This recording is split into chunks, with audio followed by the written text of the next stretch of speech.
There are mysterious plasma bubbles floating around the pyramids of Giza. As bizarre as that might sound, let's get one thing clear right off the bat. There's nothing extraterrestrial going on here. Plasma bubbles are those weather anomalies that form in a layer of Earth's atmosphere called the ionosphere. This is an invisible layer surrounding our planet that stretches roughly from 50 to 400 miles above Earth's surface, right at the edge of space. In this layer, the sun, being the giant hot power that it is, basically cooks gases, splitting them into electrically charged particles called plasma. Here's where it gets interesting. At night, especially near the equator, these charged particles get disturbed, and when a bunch of them suddenly vanish at the same time, it forms what we call a plasma bubble. Imagine it like a big empty pocket where the plasma is missing or its quantity is lowered. But it's only considered a plasma bubble if this phenomenon occurs on a large scale, typically around 62 miles in size. If you're already packing your suitcase for Egypt and have put binoculars to look at the tips of the pyramids, I'm sorry to say that we can't see these plasma bubbles with the unaided eye. It's all happening way above our heads, completely invisible to us. Scientists need to use special equipment, like the Latitude Long-Range Ionosphere Radar, or LARID, to detect these bubbles. This advanced technology helps researchers track and observe the movement and formation of plasma bubbles in real time. This formation, by the way, can be triggered by solar storms. That brings us to November 2023, when an impressive solar storm occurred. On a scale from 1 to 5, this one was classified as a G3, which is considered a strong event. Solar storms occur when sunspots are basically cooler, darker areas on the sun's surface, release bursts of energy into space. These flares triggered several geomagnetic storms on Earth. While this might sound like doomsday stuff, it didn't disrupt our daily lives too much. In fact, it was great news for skywatchers, since the solar storm created stunning auroras, with the northern lights visible as far south as Greece and Turkey. But this particular storm in 2023 also had another interesting consequence. It caused the largest plasma bubble ever recorded by the Chinese radar. This phenomenon was so massive that it covered regions as far apart as the Egyptian pyramids and the Midway Islands in the Pacific Ocean. Now that's a huge distance, and it is a big deal for science. And that's because plasma bubbles are a growing threat to modern technology. Experts say they can disrupt satellite communications and GPS systems. So if you're using Google Maps or Waze and suddenly it can't figure out where you are, a plasma bubble might be to blame. Great, we now know what's going on with those bubbles, detected above the pyramids of Giza. But things get even weirder inside this ancient construction. Apparently, the Great Pyramid of Giza has the ability to concentrate electromagnetic energy within its interior. A couple of years ago, a group of researchers decided to see what would happen if they took this ancient architecture and hit it with radio waves. I mean, waves that are similar to the kind your phone uses, but on a much larger scale, up to 1,900 feet long. But since they couldn't just start blasting radio waves at the actual pyramid, they did the next best thing: computer modeling. Using these simulations, the researchers discovered something incredible. The Great Pyramid can actually concentrate electromagnetic energy within its internal chambers, as well as underneath its base, where an unfinished chamber is located. By concentrate, I mean something like trap it. For example, when you shout into a cave, you hear your voice echo back, right? The sound waves don't just disappear, they bounce around and get focused. Similarly, when radio waves hit the pyramid, they don't just pass through or around it. Instead, they get absorbed, bounce around, and focus inside and underneath the pyramid. Our list of mysterious phenomena surrounding the Egyptian pyramids doesn't end there. Inside the pyramid, there's a long, narrow passage that leads to what's known as the King's Chamber. This room sits at the center of the pyramid, and it's believed to have been the final resting place of Pharaoh Khufu, the ancient Egyptian leader who commissioned the entire thing over 4,000 years ago. When visitors step into the king's chamber, two things normally strike them: the room's incredible acoustics and its heavy, imposing structure, which is entirely lined with red granite.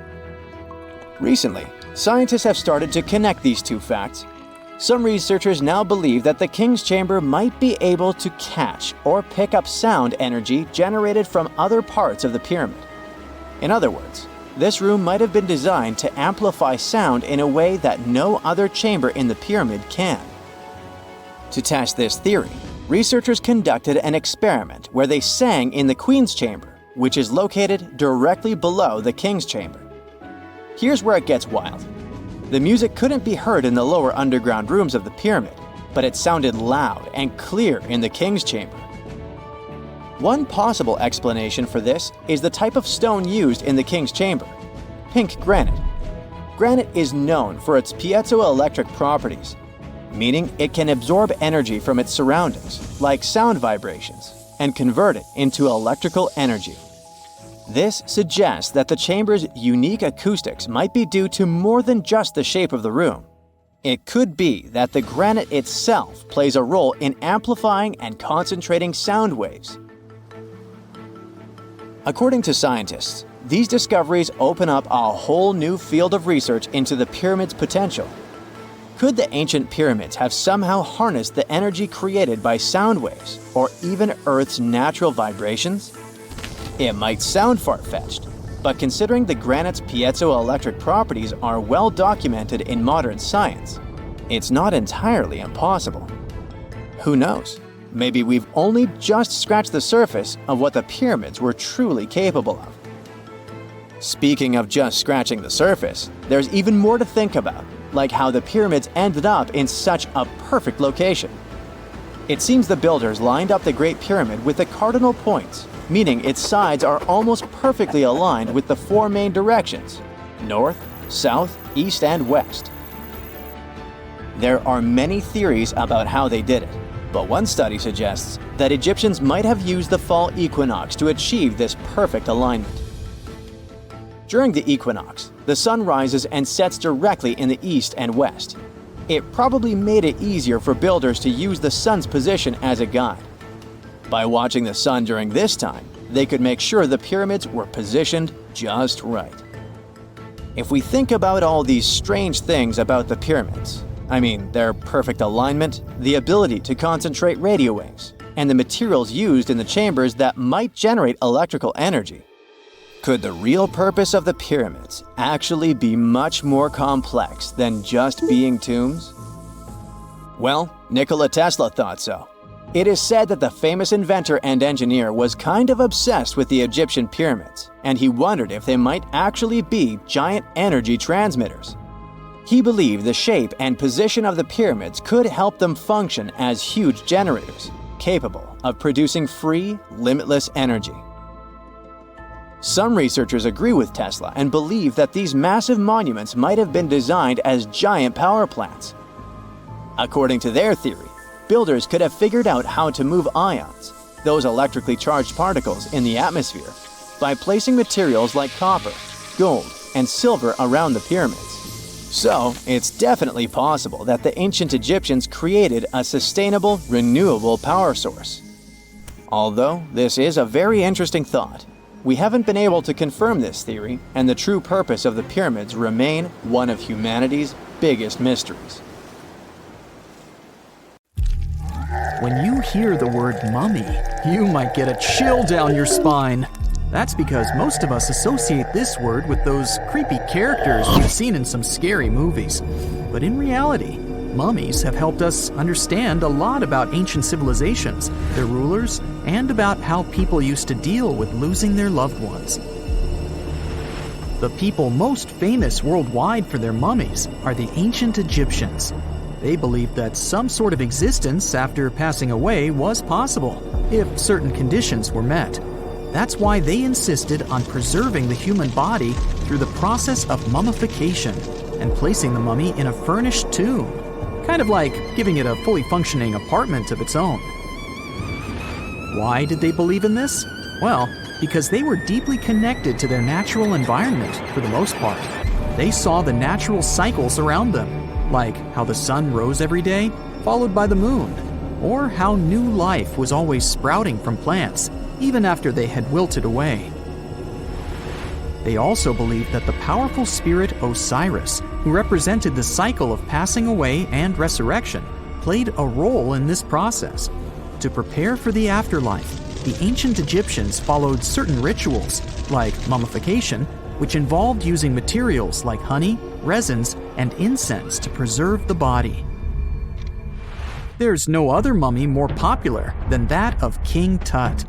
He was a young pharaoh who ruled over 3,000 years ago in Egypt. The problem with discovering ancient royal tombs is that most of such burial sites were previously robbed.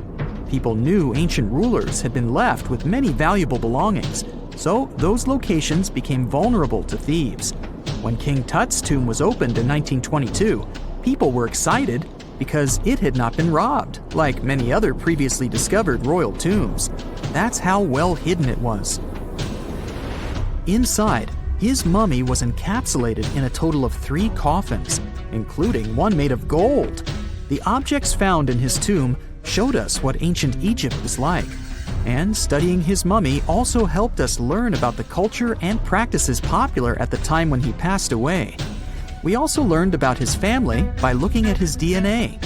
Scientists were able to discover that he had had a disease called malaria and a problem with his foot that might have made it hard for him to walk. Ramses II was another pharaoh in Egypt who ruled for 68 years, which was quite a lot back in the day.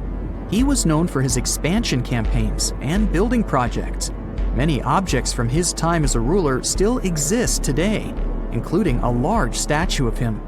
Ramses II was about 6 feet tall and lived to be about 90 years old. After looking at his mummy, scientists concluded that he may have had a medical condition that affected his spine. Now, remember those thieves I mentioned before? They are probably the reason why Ramses II ended up in a plain coffin in a secret collection of royal mummies at Deir al-Bahari, which was rediscovered in 1881. Thankfully, archaeologists were able to identify him because his journeys had been recorded on his wrappings. The process was really tedious too. In fact, in ancient Egypt, the mummification process could take a staggering 70 days to complete. A special person would say a very specific speech while delicately handling the body and drying it out using a type of salt called natron. They also used linen and resin to make the body look more lifelike and to wrap it in cloth. The tomb was equally as important for ancient Egyptians. The walls of King Tut's tomb, for example, were adorned with intricate artwork that depicted his journey to the afterlife, from his burial procession to his passage through the underworld. The ancient Egyptians believed that everyone made this journey after passing away, and they filled their tombs with items and paintings to help the person in their spiritual travels. Additionally, the walls of the tomb were decorated with spells from a special book, which contained a collection of poems that the Egyptians believed would help people reach the afterlife. And speaking of how important this journey was, people also placed food in these ancient tombs. In King Tut's tomb, archaeologists discovered 36 jars of vintage beverages and 8 baskets of fruit, which were believed to be left there to help him in his journey to the afterlife. The Egyptians believed that traveling to the afterlife took a really long time, so they left a lot of supplies, such as food and water, to sustain their loved ones. Pharaohs also generally had numerous luxurious garments and beautiful jewelry in their tombs to ensure that they would have a fashionable journey. These items included various types of linen clothing, such as tunics, scarves, gloves, and headdresses, as well as a lot of gold jewelry with precious stones, like bracelets, buckles, pendants, necklaces, rings, and even precious depictions of insects for protection. Some were also deposited with fans made from ivory and ostrich feathers to keep them cool in the afterlife. Some ancient rulers were even placed in their forever apartments along with boats. For example, Pharaoh Khufu built the Great Pyramid at Giza as his tomb, and a large ship was found inside. King Tut, however, was buried with multiple boat paddles, but no actual boat. Instead, He had 3 chariots and numerous walking sticks made of precious materials, perhaps indicating he'd rather travel to the beyond by land, not by water. Amongst the most interesting objects found near ancient mummies are bottles of oils and perfumes. If rulers were supposed to be fashionable, why not smell nice too, right? Also, some of them had some ancient kinds of board games, most of them made out of precious materials like gold or ivory. One of those games was called Senet. It was very popular amongst the ancient Egyptians and very similar to modern-day chess. The ancient Egyptians may have the most famous mummies out there, but they weren't the first to invent the procedure.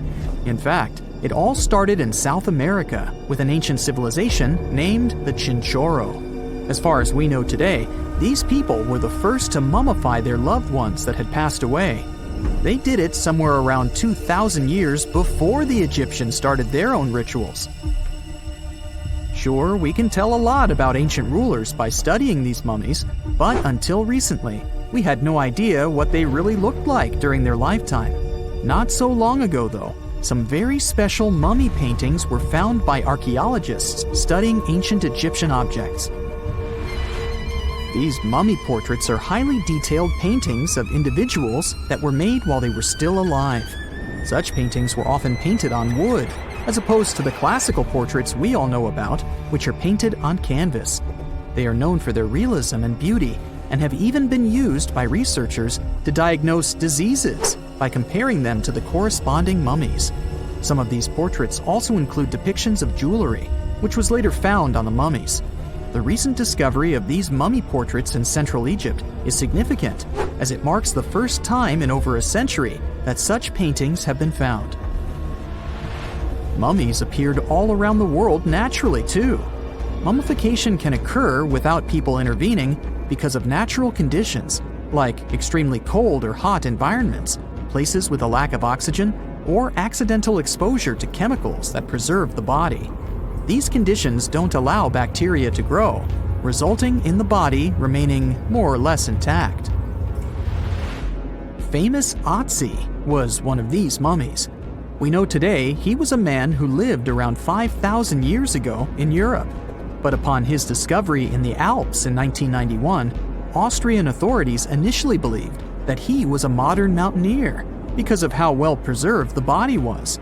However, after the Iceman was removed from the glacier, it was determined that he was actually from the Copper Age. Imagine working 7 days a week on a large-scale construction site. You, along with thousands of others, carry millions of stone blocks and put them on top of each other according to a complex system. You work without modern construction equipment. You have no air conditioning or constant access to water. It's so hot outside that you can fry eggs on the road. You've been building the pyramid for decades, and now, when it's finally done, you enjoy the result of the colossal work of thousands of people. You're looking at a giant cultural monument of global value that will freeze in time and amaze people for tens of thousands of years. A few thousand years have passed. People in the 21st century see the pyramids and are like, wow, I can't believe humans have built this. Yeah, the people who built the pyramids wouldn't have appreciated such a theory. But actually, there are reasons to believe that people built it using some fantastic technology. From the outside, it seems the Great Pyramids are just big triangles of stone. People just put some heavy blocks on top of each other, and that's it. In fact, the design seems too perfect to be true. The pyramid consists of more than 2 million blocks. They lay so close to each other and are so even that you couldn't squeeze even a thin sheet of paper between them. Scientists still can't figure out the exact technology for building the Egyptian pyramids. One of the biggest and most famous is the Great Pyramid of Giza. This huge construction, well known all over the world, has one big secret. There should be a capstone on top of the pyramid. It's a triangular-shaped stone block, a small pyramid on top of a huge one. It's also called a pyramidion. The builders of ancient Egypt made it out of granite and limestone and covered it with gold.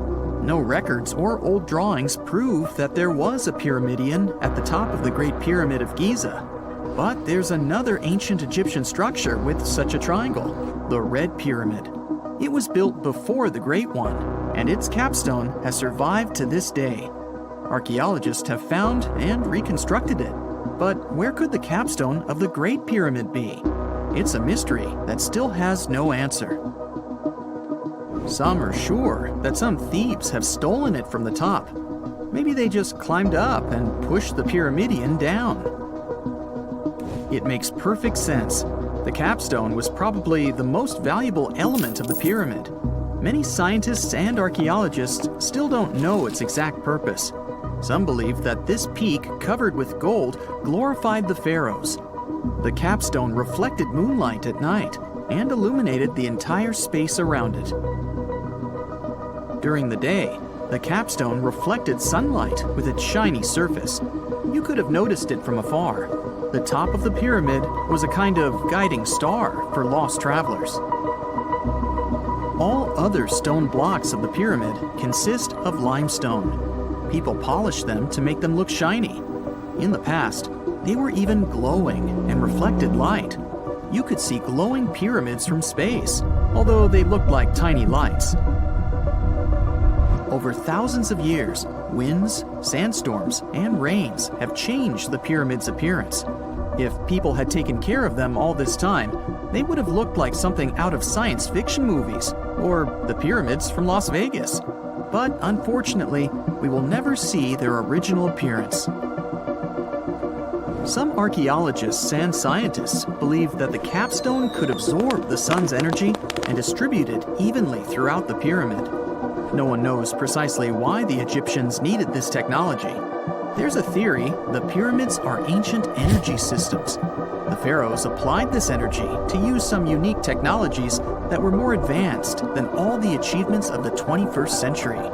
And the triangular shape of the pyramids was ideal for boosting this electromagnetic energy.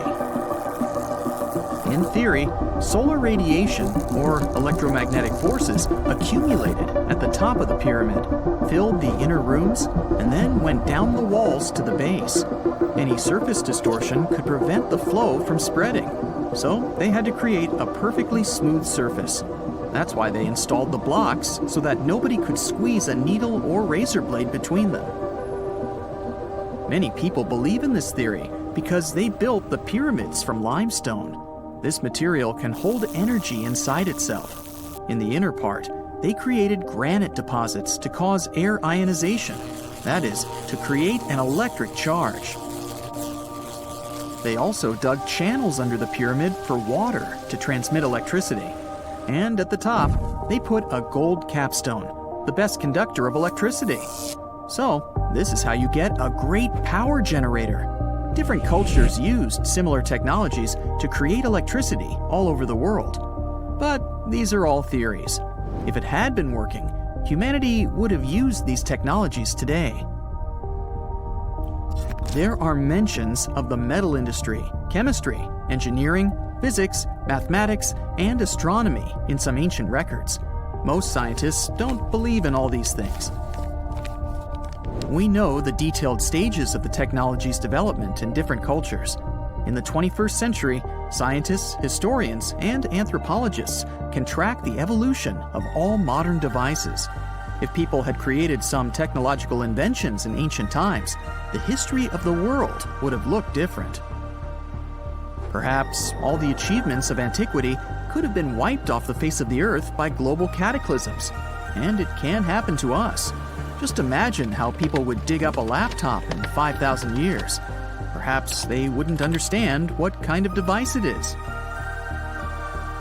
Another Egyptian wonder surrounded by mystery is the statue of the Sphinx.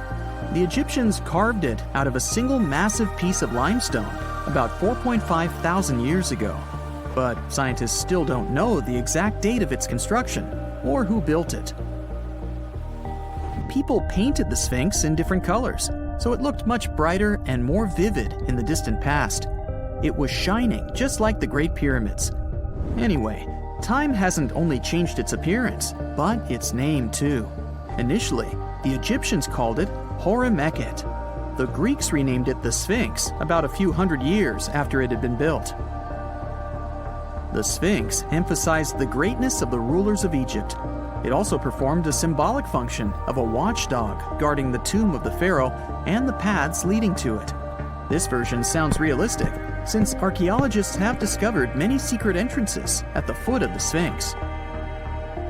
Perhaps these rooms and intricate tunnels lead to underground halls with treasures. And treasures don't always mean gold and jewelry. According to legends and theories, the Sphinx guards the Hall of Records, the storage of all humankind's knowledge. The information about the ancient mythical state of Atlantis could be there. You can find many detailed maps of the internal dungeons of the Sphinx on the internet. They show structures 12 stories deep under the statue. It looks like a small city filled with gold, scrolls of knowledge, and various ancient artifacts. But don't believe all these maps. These are just theories. Several thousand years have passed, but people have very little information about it. Archaeologists know that there are still many strange and exciting things about the Sphinx that are still undiscovered. Some locals are afraid to research because they believe they can awaken something terrible from the underground depths. Therefore, it's mostly scientists from other countries who conduct the excavations. In 1998, scientists discovered strange tunnels leading to empty rooms under the Sphinx. They realized that some people tried to get there through tunnels in the past, and maybe those people took all the treasures that were there. One of the legends says that some powerful artifact lays beneath the Sphinx. Its technology can change the whole world, but the locals are hiding it because it can damage the planet. Some believe that you can find evidence of unknown technologies painted on the granite walls in the pharaoh's tombs. But most likely, these paintings and signs tell us the myths and legends of ancient Egypt. But what if Egyptian symbols and drawings are detailed instructions for using ancient technologies? What if the locals that lived at that time thought, people in the future won't be able to get energy themselves. Let's leave some detailed instructions for them. Anyway, there are many riddles and theories. In reality, the search for answers is a dangerous undertaking, since it's not easy to get into the underground halls. Excavations can ruin the structure of the entire Sphinx. Any person inside the tunnels may get lost and never be able to find their way back. Besides, it costs a lot of money. Now, what would be awesome is if people could invent some device that could scan underground areas and show their detailed models. In 1850, French scientist Auguste Mariette went to Egypt looking for manuscripts, but accidentally found a head of a sphinx sticking out of the dunes. He cleared the sand and figured out the sphinx was guiding the entrance to some underground construction. Several months later, he finally entered the Serapeum of Saqqara. Inside, he found an enormous granite sarcophagi with remnants of 64 bulls. Scientists are still amazed by the tech that the ancient Egyptians used to transport those enormous boxes. The Serapeum was built around the year 3000 before the Common Era. It was an underground tomb built to honor the sacred Apis bulls of ancient Egypt. It had a long hallway, almost 500 feet long, with giant stone rooms on both sides. Some of the sarcophagi weighed as much as 50 average cars, and all of them were made with super precision with exact 90-degree angles. These sarcophagi were beautifully decorated with hieroglyphs and carvings that told stories about the lives and importance of the Apis bulls. Now, there are 24 sarcophagi left. In ancient Egypt, Apis bulls were very special animals connected to the deity Ptah. They thought the bulls carried Ptah's spirit and wisdom, helped the pharaoh, and protected the Egyptians. Priests looked for special markings on young bulls to find Apis bulls. It could be a white triangle on its forehead, which symbolized divine light, a shape on its back like a vulture's wing, and a scarab shape under its tongue, which stood for rebirth. If a bull had these signs, they believed it was chosen by Ptah and treated it like royalty. The chosen bulls lived in a special temple in Memphis. the city where they worshipped Ptah. They received the best care and offerings from visitors who wanted their blessings. When an Apis bull passed away, it was treated with great honor and mummified. When Mariette entered the Serapeum, he noticed traces of rollers on the gallery's floor and found 2 wooden horizontal winches. Each had 8 levers. Later, other explorers saw double rails. The burial chambers were lower than the hallway floor. To get the boxes into place, workers filled the chambers with sand so the sarcophagi could be rolled in straight. Then they slowly removed the sand to gently lower the boxes into perfectly cut spaces in the bedrock. A carved stone sign found in the Serapeum said it took 28 days to move just one sarcophagus and its lid into its spot during the time of Ptolemy II.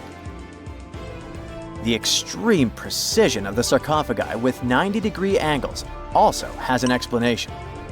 Ancient Egyptians wrote texts, or rather, papyrus, on geometry a long time ago. It shows that they knew the approximate number pi and could calculate the volume of a pyramid with its top cut off. If they could figure out complicated math like that back then, it makes sense that they could also carve perfectly flat surfaces 500 years later. All this sounds pretty legit, but some people think certain things don't add up here.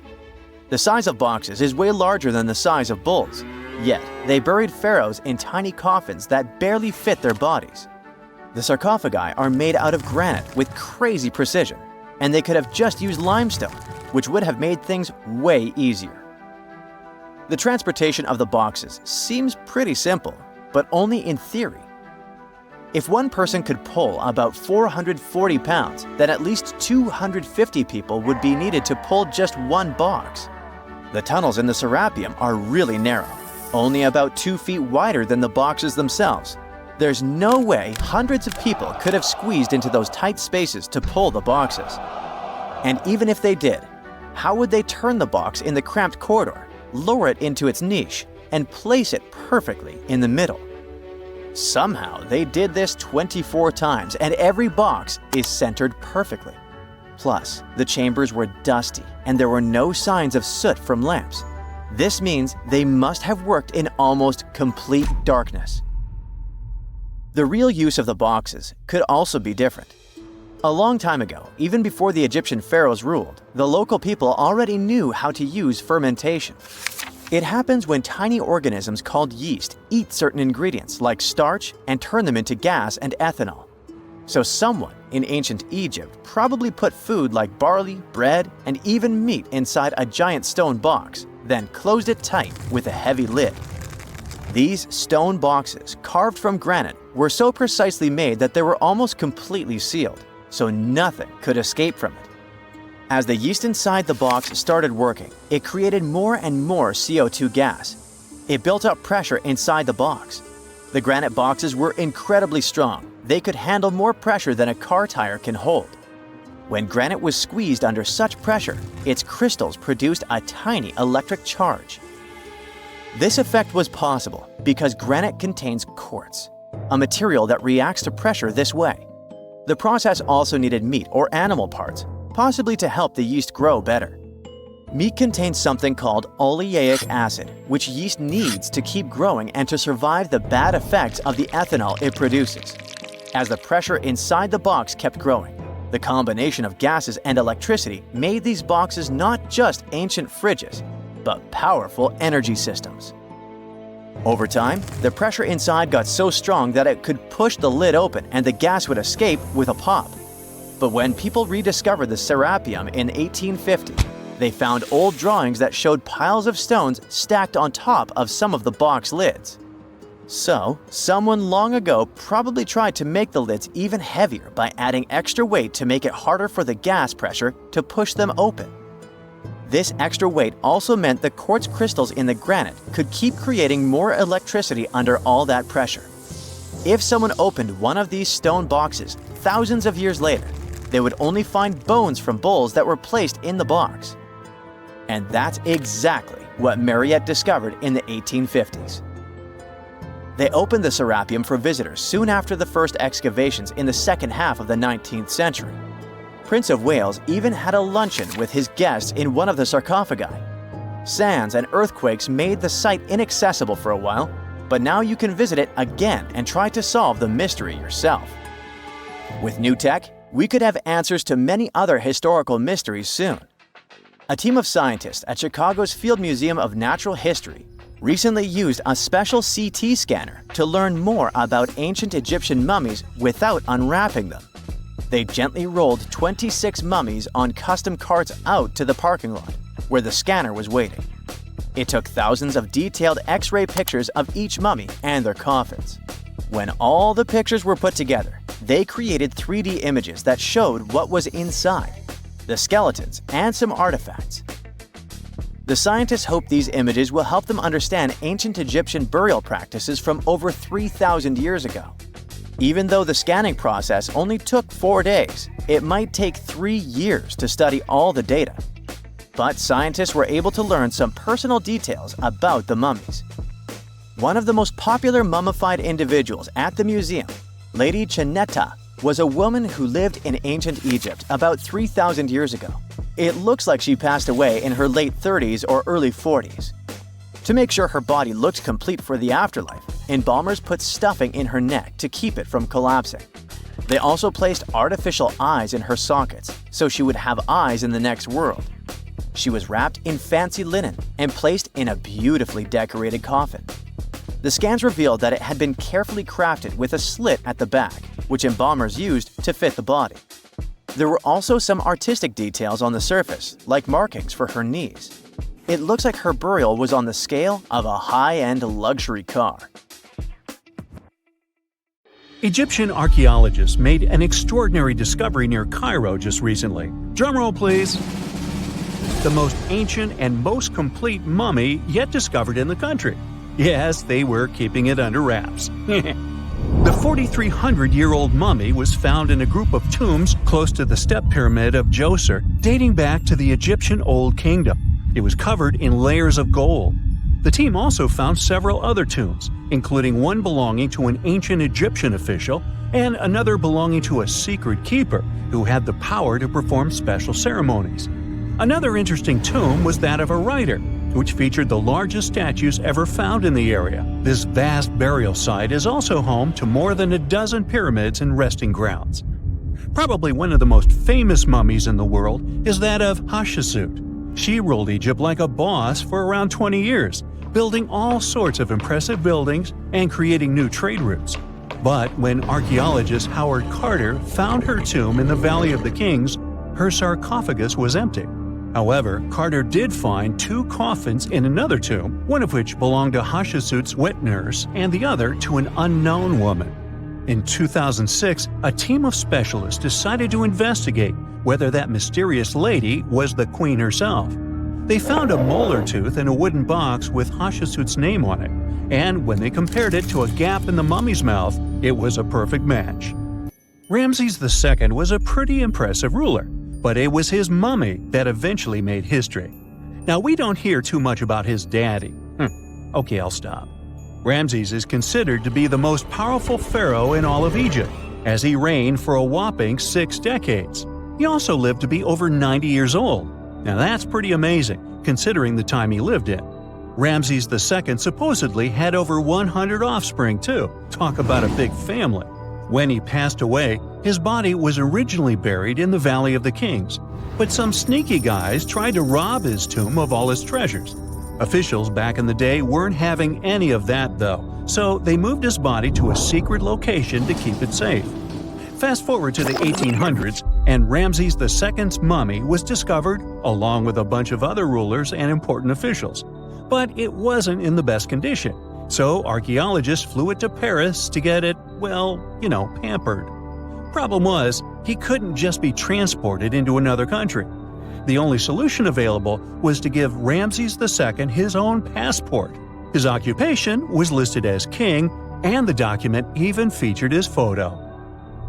Most mummies aren't necessarily known for having the most hydrated skin.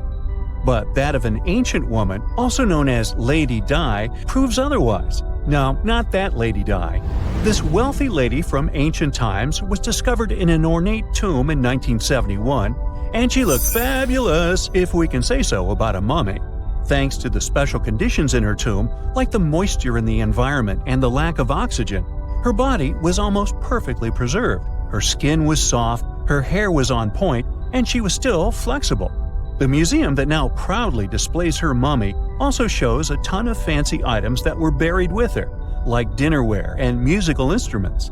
Archaeologists investigated the mummy further and discovered that she passed away from a heart attack at around 50 years old.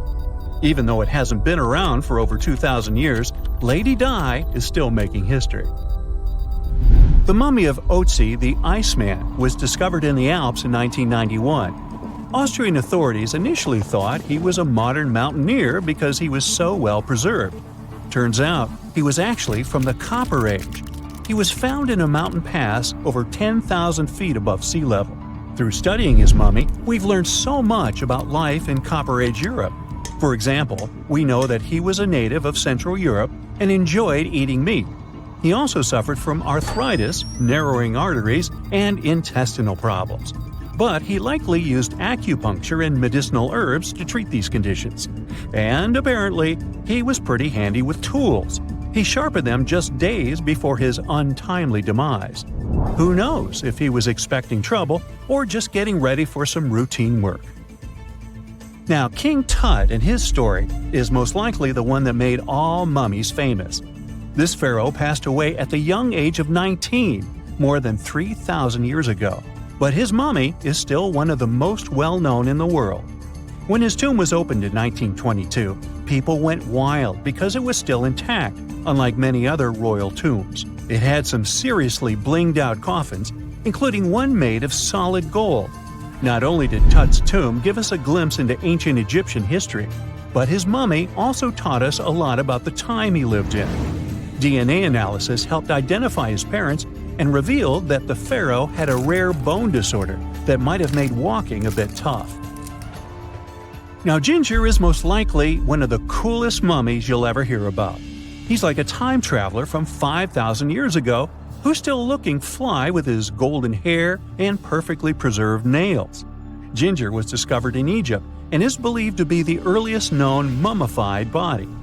Before people even knew about mummification, they used to place bodies in shallow graves in the hot, dry sand. And since the sand absorbed all the water, bacteria couldn't reproduce and the body was preserved naturally.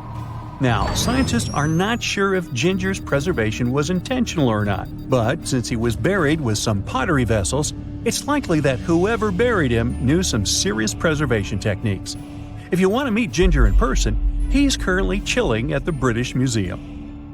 One Dutch art collector bought a statue from Asia and ended up finding a weird discovery. The statue contained a mummy hidden inside. Unfortunately, the body was too fragile to move, so they had to leave it there. The coolest part is that this mummy is over 1,000 years old and was on display for 200 years before being encased in the statue. When scientists did a CT scan, they found out that the mummy was filled with paper scraps covered in writings.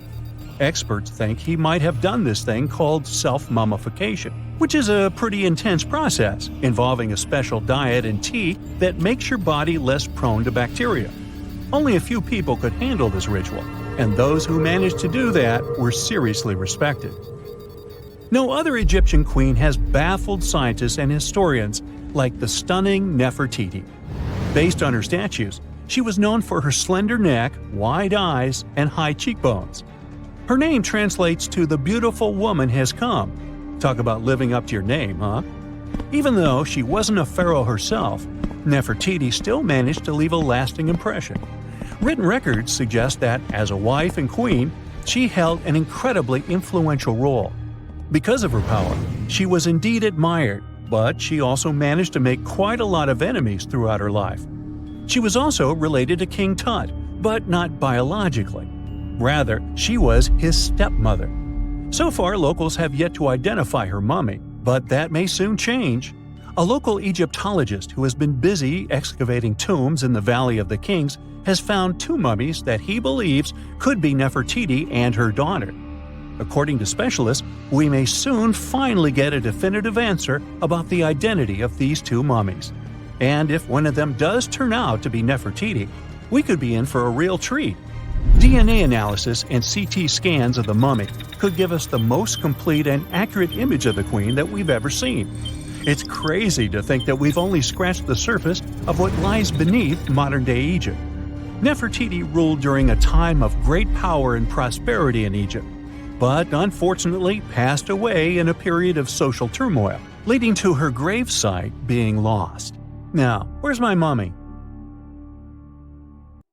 We know that the ancient Egyptians were talented enough to build something as grand as the pyramids, but were they also smart enough to measure the speed of light? There's a theory circulating online that says exactly that. If you look at these two numbers, you'll see that they match completely. The first one is the speed of light in a vacuum measured in meters, and the second one is the latitude of the Great Pyramid of Giza. So, was it done on purpose, or is it just a coincidence? Well, happily, we can tell you that it's actually just a coincidence, not another conspiracy thingy. The Great Pyramid is just one of the many places in the world that share the same latitude. And more importantly, even if the ancient Egyptians had somehow measured the speed of light and chosen to keep it a secret from the rest of the world, they wouldn't have used meters to put it down. Meters were only defined at the end of the 18th century. The builders of the pyramids used a different unit of measure called cubits. 1 cubit is equal to 1.5 feet. Cubit was based on the length of the arm from the elbow to the tip of the middle finger, and it became popular in the ancient world. So if they wanted to impress the rest of the world and set the pyramids at a point that matched the speed of light in cubits, they would have to build their iconic constructions somewhere in Europe. And then the Danish astronomer who first measured the speed of light in 1676 would have been really upset to know that someone had done it centuries before him. So, although they were ahead of their time in many aspects, the ancient Egyptians never measured the speed of light or used longitude and latitude to map their locations. The base of the Great Pyramid of Giza might seem like a perfect square, but it's actually an 8-sided structure, not 4-sided. Each of its 4 sides has a subtle concave indentation that splits it evenly from base to tip. The official version is that a British pilot was the first to notice it in 1940 while flying over the pyramid. He took a photograph that showed shadows highlighting these indentations. Some people think these lines are only visible from above and can best be seen at dawn and dusk during the spring and autumn equinoxes. This has led to a freaky theory that the ancient Egyptians might have designed the pyramids to communicate with something looking at them from above. Now, the Great Pyramid is one of only 3 pyramids that used to have a swivel door. It weighed around 20 tons, but they could still easily open it from the inside. Its precise fit made it nearly invisible from the outside, with no visible latch or handle.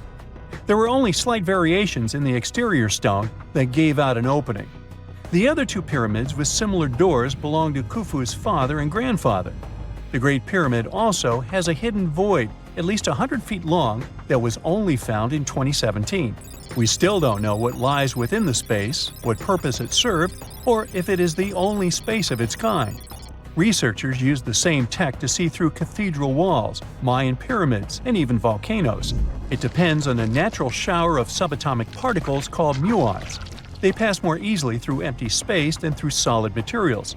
So if they arrange multiple muon detectors around a structure, scientists can map out its solid and empty areas. A team of scientists placed muon detectors inside the Great Pyramid and allowed them to gather data for months. Scientists have analyzed samples of the mortar used to build the pyramids many times. Although we know its composition, modern technology still can't replicate it. The mortar is mostly made from processed gypsum, but it wasn't used like the cement we use for bricks today. Instead, they used it to support the joints between the massive stones as they were set in place. The estimated amount they needed to construct the Great Pyramid was around 500,000 tons of mortar. The gypsum mortar is stronger than the stones themselves and has held up for thousands of years. Now, all 4 sides of the Great Pyramid are aligned with the cardinal points – north, south, east, and west. According to geologist and engineer Glenn Dash, the alignment is accurate to within 4 minutes of arc, or 1/15th of a degree. The architects managed to achieve this without modern tools like drones, blueprints, or computers. Many researchers try to explain this construction miracle. Maybe they used the pole star or the sun's shadow. Dash recently proposed a new, simpler idea. The Egyptians might have used the autumnal equinox to align the pyramids. It happens twice a year when the Earth's equator passes through the center of the sun's disk, making day and night nearly equal in length. To test his theory, Dash conducted an experiment on the 22nd of September 2016, the first day of the fall equinox. He used a special rod the Egyptians had to cast a shadow and tracked its tip at regular intervals, forming a smooth curve. By connecting 2 points of the curve with a taut string, he created an almost perfect east-west line. Dash noted that on the equinox, the shadow's tip runs in a straight line, nearly perfectly east-west, and with a slight counterclockwise error. There's a similar error in the pyramids. Although his experiment was conducted in Connecticut, Dash believes that the same method would work in Egypt. All the ancient Egyptians needed was a clear, sunny day. They could determine the fall equinox by counting 91 days from the summer solstice. But they left us few clues, and no engineering documents or architectural plans have been found that explain their methods. So they might have mapped shadows, but it's not definite. Now, scientists have long wondered how heavy stone blocks were carried to the pyramid sites, and they might finally have an answer. A research team from the University of North Carolina, Wilmington, has discovered that 31 pyramids are likely to have been built along a long-lost ancient branch of the River Nile. It's now hidden under desert and farmland. For many years, archaeologists have thought that ancient Egyptians must have used a nearby waterway to transport materials, equipment, people, and whatever else they needed to build the pyramids on the river.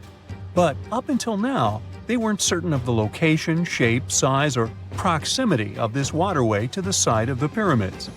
The group of researchers used radar satellite imagery, historical maps, geophysical surveys, and sediment coring to map the river branch.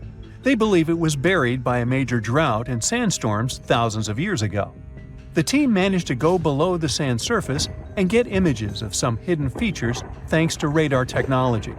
They found hidden rivers and ancient structures running at the foothills of where most of the ancient Egyptian pyramids lie. The discovery of this extinct river branch helps explain the high pyramid density between Giza and Lisht, in what is now an inhospitable area of the Sahara Desert. Now, Egypt isn't the only country with the most pyramids in the world. The champion's title here goes to its southern neighbor, Sudan. It has between 200 and 255 pyramids, compared to Egypt's measly 138. They were built by members of the Kingdom of Kush, an ancient civilization that ruled the lands along the Nile River many years ago. They started erecting pyramids around 500 years after the Egyptians had stopped doing it. Their pyramids are much smaller than the Egyptian ones, but were built for the same purposes. Archaeologists are still working to find out how the pyramids in the Sudan were built, how long it took to complete them, and what happened to their society. You have heard about Nikola Tesla. You have definitely heard about the Great Pyramids in Egypt. But what if I told you that Tesla may have probably uncovered the ancient mystery surrounding the pyramids? Wait, what? Is this a crossover episode? Nope. It's highly probable that the secrets of the pyramids are hidden in plain sight. But first, let's recap what we know about the pyramids. What's so mysterious about them? I mean, they are just old quirky buildings, aren't they? One of the biggest questions is how they were built. Some people think that the pyramids were created by people using only their hands and muscles. But others think that there might have been some kind of crazy energy source that we don't know about yet. Like, what if aliens helped out or something? Just kidding, but this idea of some unknown energy source being used to build the pyramids has been around for ages. Even in old texts, like the pyramid texts, it talks about how the gods gave us something to build a great power. So maybe there was something really powerful and mysterious going on back then? Who knows? Back in the early 1900s, he got obsessed with the Great Pyramids of Egypt. He read numerous books about these ancient structures and was blown away by how much energy they seemed to have. At that time, not many people knew much about electricity, and Tesla started to wonder if there was some kind of advanced tech hidden in the pyramids. He had an idea that the power of the pyramids had to do with electromagnetism, and he put a lot of time and effort into trying to figure out the mystery. Tesla had some pretty unusual theories about the Great Pyramids. He thought that they could actually store and move electricity, which could then be used to power up the areas around them. He also had this theory that the pyramids were built using some kind of crystal energy. He believed that the chambers inside the pyramids could have these super powerful crystals that could control the electromagnetic fields. But that's not all. Tesla also had this idea that the materials used to make the pyramids had properties that allowed them to trap energy from the sun and the moon. And not just a little bit of energy. He thought that the pyramid could actually create this massive energy field that could light up whole cities or even brighten up dark places. He thought that the pyramids could be used as giant power plants to generate electricity and run machines. Tesla even believed that the pyramids were somehow linked to cosmic energy, which could be used for spiritual enlightenment and healing. How very new age of him. Anyway, Tesla wasn't just pulling these ideas out of thin air. He was seriously into studying everything he could about the pyramids, from ancient artifacts and texts to hieroglyphs and drawings. And he came up with this idea that the pyramids were designed to be energy amplifiers, and some kind of unknown energy source was used during their construction. Some people thought Tesla was eccentric for coming up with these theories, but his ideas have actually had a huge impact on the way we think about the pyramids today. Researchers and scholars have been digging into his theories for years and using them to uncover some of the biggest mysteries surrounding these ancient structures. For example, recently scientists have used theoretical physics to investigate how the Great Pyramid of Egypt would react to certain radio waves. They found out that if the radio waves were a certain length, the pyramid could concentrate the energy inside its rooms and focus it under its base. The scientists did lots of calculations to figure this out. They first thought about what radio wavelengths would work best. Then they made a model of how the pyramid would react to the waves. They figured out how much of the energy from the waves would get absorbed or spread out. Lastly, they checked how the energy would move around inside the pyramid when the waves hit it. To help explain all of this, the scientists used something called multipole analysis. This is when you take a complicated object and break it down into simpler parts. Then you can see how each part interacts with the energy that's coming in. It's like taking apart a puzzle to see how each piece fits together. The researchers are interested in how all of this can be used in the future. They want to make really tiny particles that can do the same thing as the pyramid, but with light. By changing the size, shape, and the material of these particles, they can control how the light moves around them. This can be really useful for things like making tiny sensors or super efficient solar cells. The scientists had to make some guesses when they were doing their research. They assumed that there weren't any hidden spaces inside the pyramid, and that the material used to build it was all the same. But even with these guesses, they still made some pretty impressive discoveries. But the pyramid study is not the only proof that Tesla was ahead of his time. There are more Tesla's projects that seemed unrealistic at the time, but that scientists and enthusiasts reevaluate and try to implement today. Let's talk about Tesla's most ambitious project, the Wardenclyffe Transmission Tower. Back in 1900, Tesla was already a big shot when it came to electrical engineering in America. People were blown away by his amazing inventions and the fact that he managed to outdo Thomas Edison in the battle of currents. However, Tesla wasn't content to rest on his laurels. He decided to embark on his most ambitious project yet, the transmission tower at Wardenclyffe. It was built between 1901 and 1905, and it was based on one of Tesla's breakthrough ideas. He had a vision to make the impossible possible by creating a global wireless communication system. It would use Earth itself as a conductor, transmitting music, news, stock market reports, secured military communications, and even facsimile images. Does it sound familiar? Right, it sounds just like the internet that we use today, only without the use of any wires. But Tesla had a much bigger dream in mind, to transmit power wirelessly. He already proved that high-frequency signals could be sent without any wires using his Tesla coil transformers, and this sparked his obsession with wireless energy transmission. His vision was to not only transform the way we communicate, but also to find a way to transfer power currents globally by tapping into the Earth's natural energy. Tesla believed that there was an abundance of free energy all around us that could be used for humanity's benefit. In 1899, he conducted some top-secret experiments and got convinced that it was possible to transmit electrical power through the Earth's upper atmosphere. This is actually how the Wardenclyffe Tower was created. It was supposed to be the prototype station for a network of towers all over the globe that would provide the whole world with wireless energy. Unfortunately, Tesla didn't have the resources or the patience of his investors to bring this project to fruition. It ran into all sorts of financial problems and roadblocks, and in 1917, the unfinished tower was finally torn down for scrap metal to pay off Tesla's mounting debts. Now it remains a sad reminder that even the greatest minds can sometimes fall short of their dreams. The original red brick laboratory, however, is still there, and it is the only Tesla lab that has survived. Fun fact, in 2017, a film crew made a crazy discovery. They used ground-penetrating radar to explore the area around Wardenclyffe, and they found a whole series of tunnels stretching for hundreds of feet underneath the site. Nobody knows exactly what these tunnels were used for, but people have been speculating for years that they were part of Tesla's grand plan.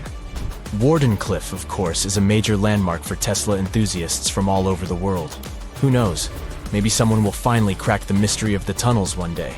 But even if they don't, the legacy of Tesla and his amazing ideas lives on. If there's a question that still baffles archaeologists to this day, it's this one.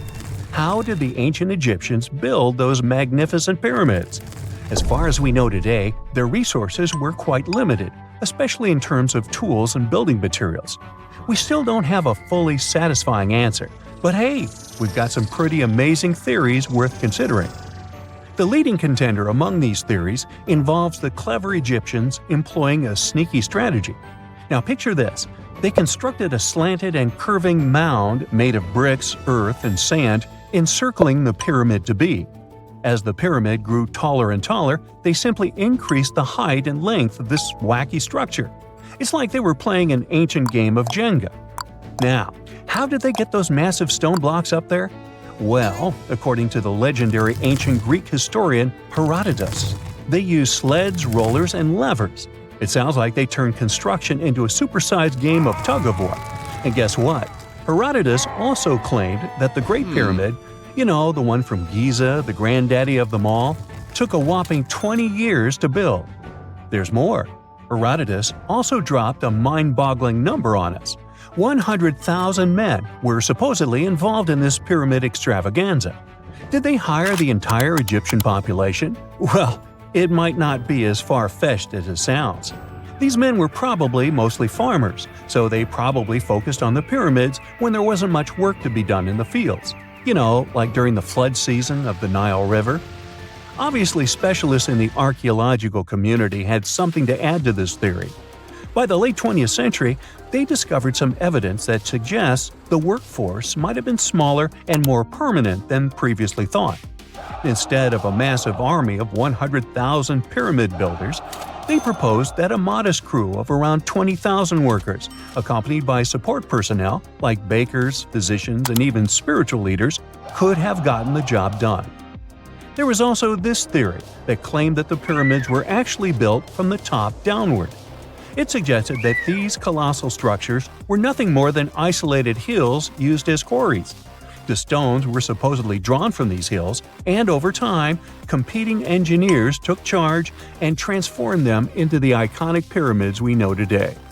Now, before you dismiss this theory as a wild fantasy, some folks thought it wasn't completely crazy. After all, there are instances where isolated hills exist, so maybe this theory had a tiny glimmer of truth. Whether it involved ramp building or ingenious work schedules, one thing is clear.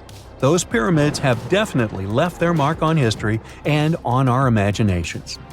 Now, speaking of ancient Egyptian mysteries, there's this gigantic unfinished obelisk sitting in ancient Egypt, and scientists are trying to figure out how it was shaped. Now, some people suggest that our industrious ancestors used handheld pounders to get the job done. One expert has a different take on the matter, though. He argues that if we take a closer look at the pattern left behind by the shaping tool, will notice something peculiar. The walls of the trenches surrounding the obelisk display a neat and even pattern, which is pretty unlikely if they were pounded away by mere mortal hands. According to this expert, those horizontal striations are usually the result of a tool that takes breaks while removing material, leaving its mark on the surface. But wait, there's more.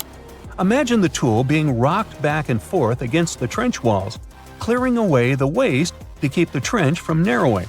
Well, in that case, the tool might have left some funky horizontal striations where it was pressed against the sidewall. This sounds like some fancy technology at play, don't you think? And guess what? The dynastic Egyptians probably didn't have access to that kind of know-how. Another famous Egyptologist from way back also uncovered a bunch of core drills during his adventures. Although the actual drill bits are missing, his collection houses these particular core remnants made of limestone, alabaster, and even granite. These constructions aren't the only amazing thing the ancient Egyptians left behind, though. As it turns out, the Egyptians were the genius minds behind the creation of the handheld mirror. Yeah, that little mirror you use every day to check yourself out. But here's the twist. These mirrors are like pieces of art. They were decorated with inscriptions and figures. But that's not all. The Egyptians had a serious concern with their appearance. They knew the importance of personal hygiene and looking fabulous. So, in their quest for pearly whites, they invented toothbrushes and toothpaste. Dental problems were pretty common back then, and their smiles weren't exactly all white. Dentistry wasn't their strongest suit, you see. Maybe their minds were distracted by all that pyramid building. So that doesn't mean those ancient toothpaste recipes weren't amazing. One delightful concoction included rock salt, mint, dried iris petals, and pepper. Some brave dentists in the 21st century tried it out, and it worked pretty well. Ground-up ash was also used in another recipe to create a tooth cleansing paste. Mint was missing, so that didn't do much for their breath. That's when the genius Egyptians came up with the world's first breath mints. They made tablets from heated spices like cinnamon, and they mixed it with honey. Now, let's shift gears to home decor, Egyptian style. They surely took ornamentation to the next level. While the concept of decorating furniture started in Mesopotamia, the Egyptians cranked it up a notch. They went all out with different colors of ink and even developed various weights of paper. Oh, and let's not forget about those cute little area rugs we all have in our homes today. Guess who came up with the idea? Yep, the Egyptians. They used the versatile papyrus plant to make those cozy rugs. And speaking of trends, the Egyptians loved their knickknacks. They had an assortment of small figurines in the shapes of cats, dogs, and people. These statues were made from various materials, like simple sun-dried mud to the ultimate bling of gold. It all depended on how loaded you were. The Egyptians were also all about farming, and they knew that clean water was crucial for their crops and animals. That's why they came up with some nifty inventions and techniques to make sure their land was fertile and their plants were happy. First off, they had the genius idea of using ox-drawn plows. They had two types of plows, heavy and light. The heavy plow would strut its stuff, cutting deep furrows in the soil, while the lighter plow followed behind, fluffing up the earth. But they didn't stop there. After plowing, the Egyptians would break up clumps of soil and sow the rows with seeds. To give those seeds a good old squish into the furrows, they'd march their livestock across the field, effectively closing up the furrows. But hey, all that hard work would be pointless if their seeds were as dry as the Sahara. That's where irrigation comes into play. The Egyptians were so good at it that other cultures, like the Greeks and Romans, couldn't help but copy their techniques. Now let's switch gears and talk about the marvelous architecture of ancient Egypt. These folks weren't just skilled farmers, they were also architectural maestros. They built these fancy canals to carry water to farms and villages, and boy, did they know how to make those canals look pretty. Just imagine strolling along a canal lined with ornate structures. The pharaoh Ramesses the Great was quite the overachiever when it came to construction. One of his mind-blowing creations was the construction located at Abu Simbel. This building was designed so that twice a year, the sun would shine directly into it and illuminate the statues of Ramesses. And let's not forget about the corbelled arch. Without this architectural gem, we'd be missing out on some mind-boggling structures like the Great Pyramid. The Egyptians knew how to make things stand tall and proud, thanks to their engineering and construction wizardry. They built grand halls and inner sanctums that make your jaw drop, and some of these temples doubled as astronomical observatories. A gruesome discovery took place in Egypt some years ago. You want to hear about it? 16 human hands, carefully buried in 4 eerie pits. They didn't look too much like human hands at first, since they were abnormally large, but they were. Weirdly, there were only right hands. No left hands were in sight. It turned out that it points to the practice of an ancient dark ritual.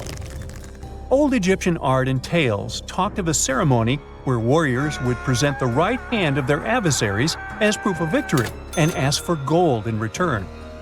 Egyptians believed in the afterlife, so cutting off someone's hand meant you cut off their power eternally. Guaranteeing this type of defeat was interesting to the winning party. Here, the fight was between Egyptians versus Hyksos, who lived in what was once known as Canaan. Egypt has always been the center of some history-changing findings, and some time ago, this papyrus was found. If we stretched it open, it would be just a tad bigger than the height of a skyscraper. The world's tiniest skyscraper, which is located in Wichita Falls, Texas. When humans didn't write on their notes app, they wrote on this thing, made from the medulla of a papyrus plant. Around 2,000 years ago, ancient Egyptians wrote something reminiscent of a book where they describe most of their funerary traditions and their visions of the afterlife. It's considered one of the most important texts from ancient Egypt and is still sold in bookstores to this day. This ancient manuscript was unearthed from a chamber located just south of the Pyramid of Djoser, located in Saqqara. Oh yes, Djoser is the oldest pyramid in Egypt and not the Giza pyramids like most people think. So recently, the site of Saqqara buzzed with excited archaeologists who probably found one of Egypt's oldest complete mummies. They believe that this beautiful and well-preserved mummy was that of a wealthy man. He was discovered in a deep shaft, covered in layers of gold leaves. There are many symbols that show he was an important and wealthy man, like the band he wore on his head, the bracelet on his chest, and the fact that he was embalmed with a tunic, which was reserved for Egypt's finest. The most exciting part of the entire discovery was finding the resting place sealed with mortar, just as the ancient Egyptians had left it 4,300 years ago. Now this may sound weird, but back in 2008, archaeologists discovered a missing pyramid. Now it went missing because it deteriorated over the span of 4,000 years. Today, you can only see its base. It was a pretty important site back in ancient times. It is said that around the area of the pyramid, the ancients hosted a special type of ceremony where high priests would carry mummified remains of sacred bulls. Now, here's a fun fact. Ancient Egyptians believed that Apis bulls were earthly incarnations of the city deity of Memphis and was connected to rites of fertility. It wasn't just any Apis bull, though. They needed to be all black with a single white mark between its horns and a bunch of very specific characteristics.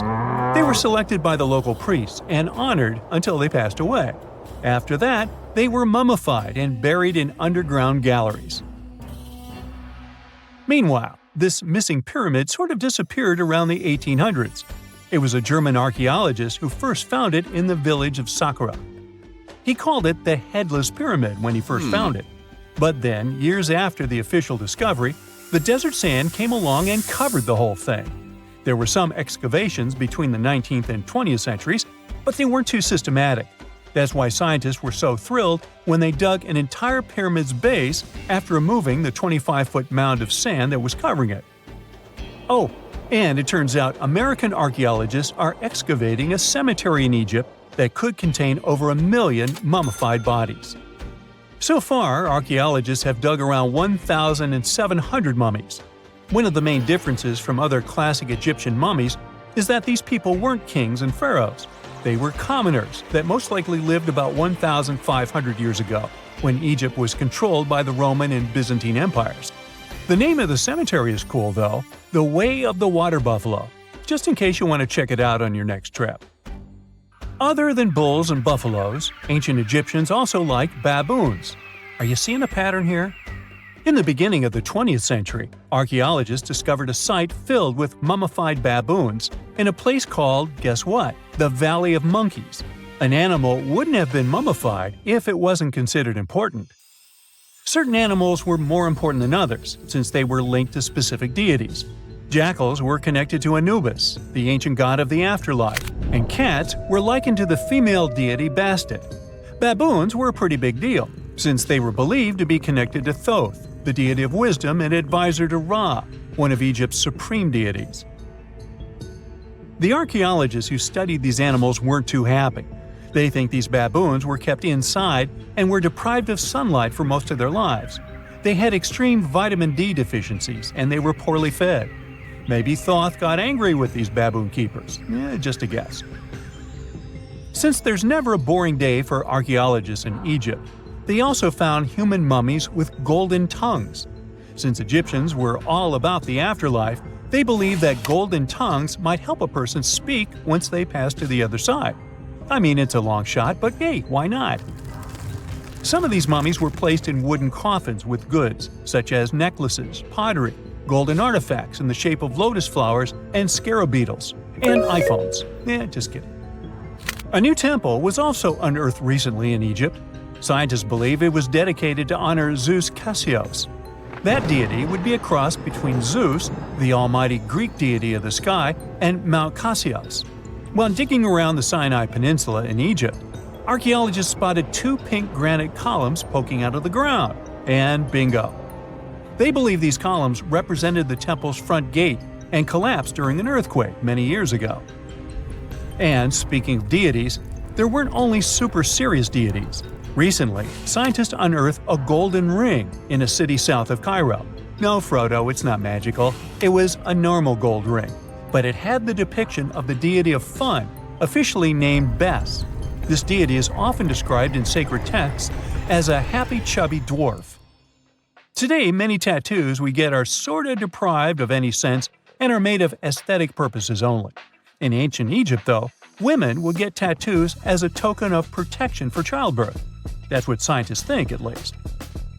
Around the Nile region, scientists found some mummies that had well-preserved tattoos, which is a rarity since the skin deteriorates so easily. 2 of these women tattooed their lower backs, and the drawings were simple. There were mostly pictures, including that same chubby dwarf we just talked about, Bes. He also had a side hustle as the protector of women during childbirth. Now, would you believe me if I told you ancient Egyptians invented robots? No? Well, that's because that's not entirely true. Sure, they were astronomers, mathematicians, and engineers, and somehow they also squeezed an eccentric invention into that package. An automated deity some scientists called Hathor. This wooden statue had been in the Metropolitan Museum of Art for years before someone noticed its secret. With the help of an X-ray machine, specialists discovered a mechanical operating system inside it. The pulley-like axis goes from the statue's shoulder to her left leg. When the system rotates, the statue raises and lowers her hand. Hey, pick me! Pick me! I got my hand up here. No man shall ever find my tomb.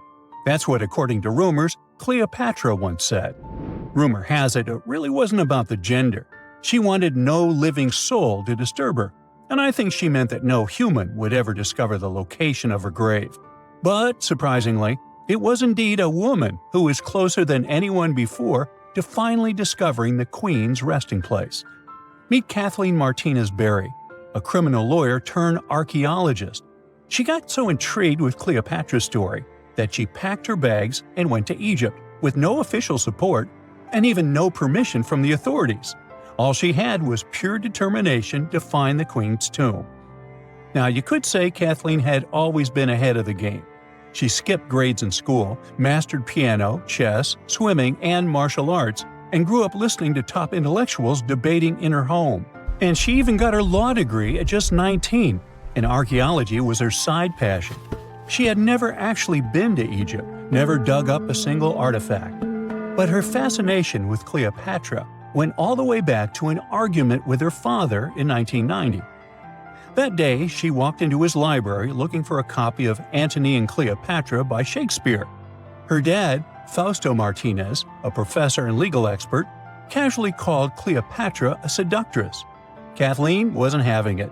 She fired back, arguing that history had been totally unfair to Cleopatra.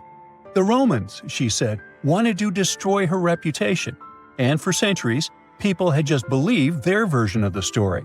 The debate went on for hours, and in the end, her father admitted maybe he had judged Cleopatra too harshly. That conversation changed everything for Kathleen. From that day on, she read every ancient text she could find, especially Plutarch's account of Cleopatra and Mark Antony. The more she learned, the more convinced she became that Cleopatra wasn't just some queen who fell for the wrong guy. She was a genius, playing a dangerous political game to keep Egypt independent. And the more she read, the more she started thinking, what if everyone had been looking for Cleopatra's tomb in the wrong place? That thought stuck with her. When she was caring for her second child, she earned a master's in archaeology. Multitasking. That reignited an obsession that would take over her life, uncovering the truth about Cleopatra. Even though most experts believe that Cleopatra's tomb, along with the final resting place of 13 other Ptolemaic rulers, lies somewhere beneath modern-day Alexandria, Dr. Martinez has a different idea. She believes Cleopatra was buried at Taposiris Magna, an ancient temple dedicated to Osiris, the Egyptian deity of the afterlife. But she still needed an ancient foundation plate. These plates, about the size of a smartphone, were placed beneath important temple structures and often contained inscriptions explaining when and why the temple was built. If she could find a plate that confirmed the temple was dedicated to Isis, Cleopatra's patron deity, she'd have solid proof that this was the right place to look. Nothing could deter Martinez. She excavated the entire temple site, digging deeper than anyone before her. Her team found coins with Cleopatra's name and face stamped on them. It meant Cleopatra had a direct connection to this site. Then, they uncovered something even more interesting: a tunnel used to bring water to people, leading straight from the temple into the Mediterranean Sea. So, if parts of the temple had already sunken into the water, could Cleopatra's tomb be down there too? Martinez needed proof to convince Egyptian authorities to let her search underwater. And, against all odds, she found the missing foundation plate. On it, the pharaoh offered a large area of Nubia to deity Isis. That was it, the confirmation she needed. The temple was indeed dedicated to Isis, proving her theory wasn't just speculation. If one temple was on land, Martinez suspected the second temple, possibly Cleopatra's tomb, had collapsed into the sea. She needed help from experts in underwater archaeology, so she reached out to Robert Ballard, the guy who discovered the Titanic. With support from the Egyptian authorities, she and her team began exploring the waters off the coast of Alexandria. And what they found was mind-blowing. Underwater, they discovered massive stone structures, some standing 6 to 10 feet tall, right where the coastline would have been thousands of years ago. They also found basalt blocks, the same material used in the statues from the first temple. That meant one thing: those weren't just random rocks. They were the remains of a lost city, buried beneath the sea for centuries. Now, we can only wait and see whether Martinez and her team will be able to unravel one of the greatest mysteries of the past left by the outstanding woman that was Cleopatra. Here's some backstory. After her father, Ptolemy VII, passed away, Egypt's throne went to both Ptolemy VIII and Cleopatra, or so it seemed. Cleopatra, just 18 at the time, allegedly married her 10-year-old brother. Yeah, ancient royalty had some different customs, though there's no solid proof of that. But sibling love didn't last long. Young Ptolemy decided he wanted all the power for himself and tried to push Cleopatra out. Forced to flee the country, she didn't just sit around feeling sorry for herself. She raised an army, ready to march back and take what was hers. That's how, at 21, she was already in the Sinai Desert, leading an army and planning her return to the throne. Now, by that time, Cleopatra had already been locked in a powerful political, and not only political, alliance with Julius Caesar. In June 47 BC, she gave birth to a son, Ptolemy Caesar, better known as Caesarion. who, many believe, was Caesar's child. But that didn't stop her from playing by Egyptian royal rules. And her husband number 2, her other brother, Ptolemy XIV. Yep, despite her ongoing affair with Caesar, Cleopatra married yet another sibling, because, in her world, keeping the throne in the family was the name of the game. Now, marriage aside, Cleopatra's bond with Caesar stayed strong. She even traveled to Rome with Ptolemy XIV for a state visit. But instead of playing the role of a dutiful queen, she stayed in Caesar's private villa by the Tiber River. But after Julius Caesar lost his life in 44 BCE on the Ides of March, Cleopatra's political standing became shaky. To make matters worse, her brother-husband Ptolemy XIV passed away soon after, and some suspect Cleopatra had a hand in it, leaving her as the sole ruler of Egypt. Meanwhile, back in Rome, Mark Antony was rising to power as Caesar's presumed successor. Wanting to size up the Queen of Egypt, he summoned Cleopatra, and she did not disappoint. Sailing into town on the lavish barge, dressed as a deity, Cleopatra made quite an entrance. Antony was instantly mesmerized, so much so that he left his third wife back in Rome and followed Cleopatra to Alexandria, where their relationship turned into a full-blown royal affair. The two had 3 children together. Together, they waged war against Caesar's adopted son, Octavian, in a battle for control of the Roman Empire. The last time the queen was seen, she was in her mausoleum, dressed in full royal splendor, diadem on her head, lying on what Plutarch called a golden couch. When Antony and Cleopatra lost at Actium, Octavian's forces marched into Alexandria. Cleopatra apparently knew the end was near, so she locked herself inside her mausoleum, surrounded by gold, silver, pearls, and priceless art. Those were the treasures she threatened to burn rather than let the Romans take them.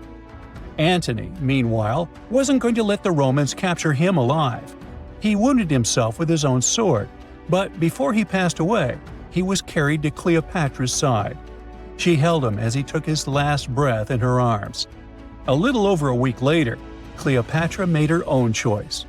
Rather than face humiliation as Octavia's prisoner, she ended her life. Legend says it was the bite of a deadly asp, though history isn't quite clear on that. At the time, Cleopatra was only 39. Sounds like a rather full life to me.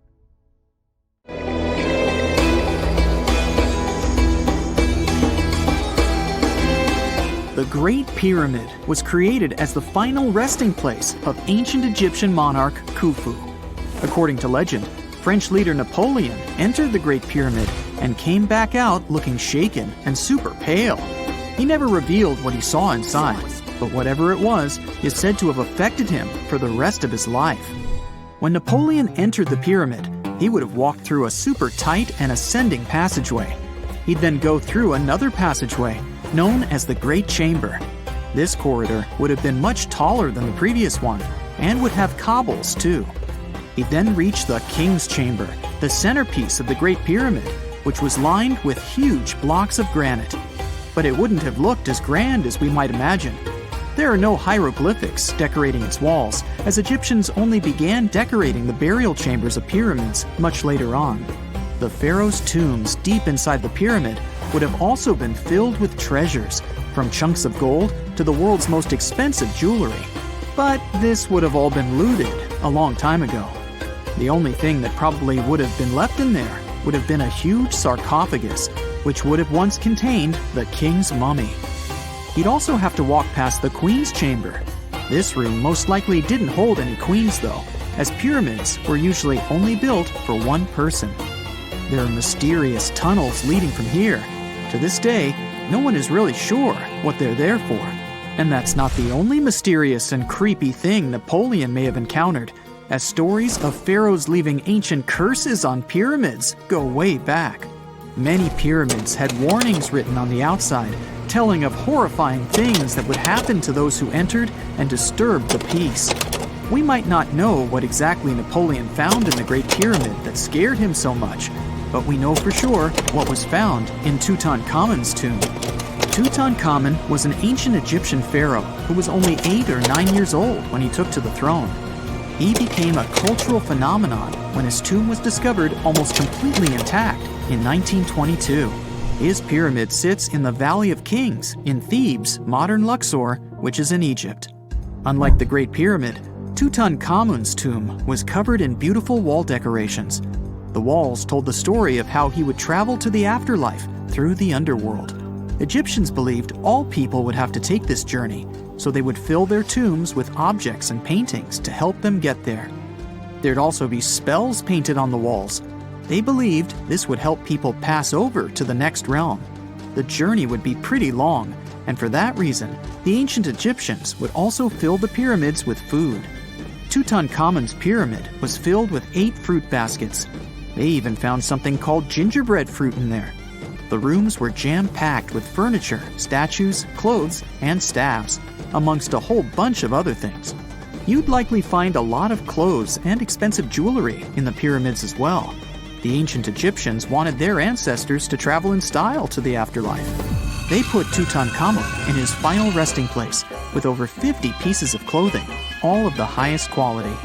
There were tunics, scarves, gloves, and headdresses, and a ton of jewelry.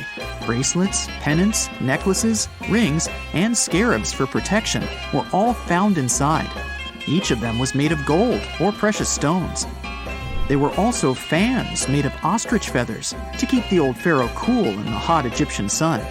But the temperature inside the pyramids never actually went above 68 degrees Fahrenheit. The ancient Egyptians developed a super cool air conditioning system that we don't fully understand even today. Tutankhamun's pyramid also contained 130 walking sticks made from ebony, ivory, silver, and gold to help him on his journey. There were 3 chariots hidden away in case he got tired of all the walking. They also put 11 boat paddles inside, but there was no sign of any boat. The pyramids would be littered with the pharaoh's favorite scents and perfumes. During the excavation of Tutankhamun's pyramid, it quickly became clear that it had been robbed during ancient times.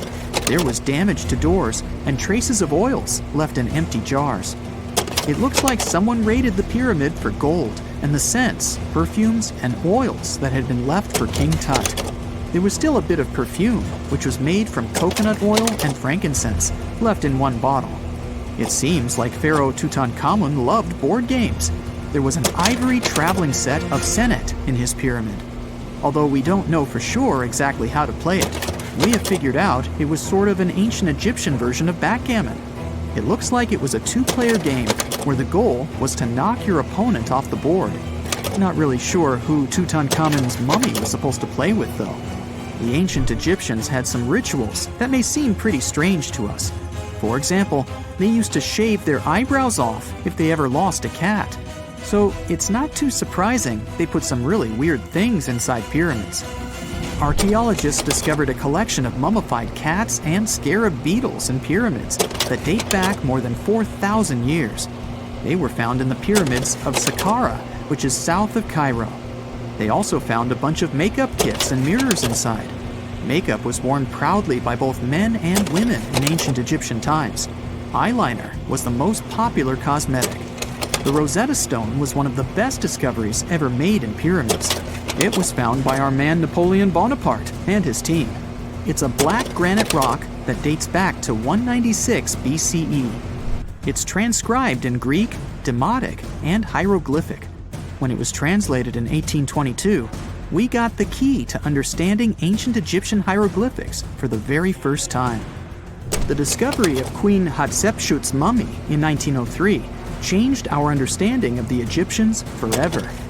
After she had passed away, her successor, Thutmose III, removed most of the evidence of her reign, so we basically knew nothing about Egypt's first great female leader. She's now gone on to become one of the few and most famous female pharaohs of Egypt. Pharaoh Khufu even had a fully fledged boat in his pyramid. Archaeologists uncovered more than 1,200 pieces of a giant boat near the Great Pyramid at Giza. They reassembled the boat, and it's a whopping 144 feet long. It's most likely a solar boat, which was designed to carry the resurrected king with the deity Ra. Fun fact, the Pyramid of Giza is the last remaining of the 7 wonders of the ancient world. The other 6 are the Hanging Gardens, the Colossus, the Temple of Artemis, the Mausoleum, the Lighthouse, and the Statue of Zeus. This pyramid was also the world's tallest man-made structure for 3,800 years, and it's the biggest pyramid in Egypt. It took a staggering 2.3 million blocks of limestone, and some weighed as much as 80 tons. It took an incredible 100,000 laborers and a whopping 23 years to build. Its original height was a mega 480 feet. In 2017, archaeologists discovered something weird about Egypt's Great Pyramid. There's a hidden void that's at least 100 feet long, and no one really knows why it's there or what's actually inside it.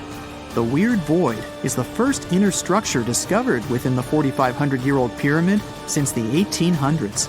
Scientists used cosmic rays to detect the massive hole, but are still no closer today to finding out what's inside. The ancient Egyptians took a lot of care building the pyramids, and everything was strategically placed and structurally sound, so it's super unlikely that this hole is due to blocks falling over time. Loads of pyramids also contain small model figurines called ushabti. These represented attendants. They believed they would come to life to serve the pharaohs in the afterlife. But it's amazing that all this stuff actually fit inside. There isn't actually a huge amount of space inside the structures. It's mostly just rock.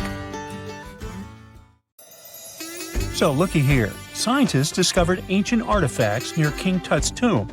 Turns out, his VIP final resting place looks more like a public graveyard with about a dozen wooden coffins that's been there for around 3,600 years. Okay, I might have exaggerated a tad. The 11 tombs weren't exactly right next to King Tut, but they were close, near the same city of Luxor. New findings in Egyptian tombs can help us piece together what life was like in ancient Egypt. And guess what? Ancient Egyptians seem to have been remarkably like us, modern humans. Say, the women have always loved jewelry, and archaeologists retrieved a beautifully made necklace with 30 amethyst beads and 2 agate beads, plus a hippo head amulet. Bet it was all the rage back then. Researchers also discovered 2 copper mirrors.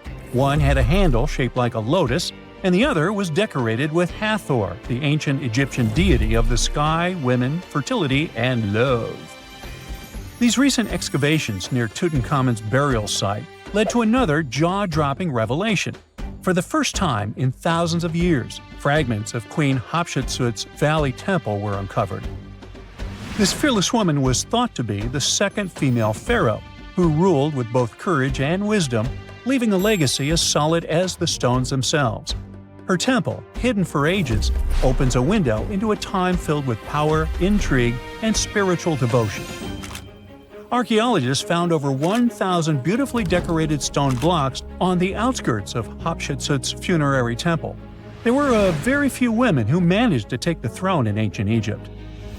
Another tomb was found nearby, and it belonged to the overseer of Queen Teti Sheri's palace, whose name was Jehuti-Mez. Queen Hatshepsut seems to have even more tombs, aces up her sleeve. These tombs were carved into the rock instead of being built as pyramids, showing a unique ancient perspective on how to protect the soul in the afterlife. Experts managed to retrieve some cool ancient pieces from the site. Toys made of clay, mummy masks, winged scarabs, and some amulets.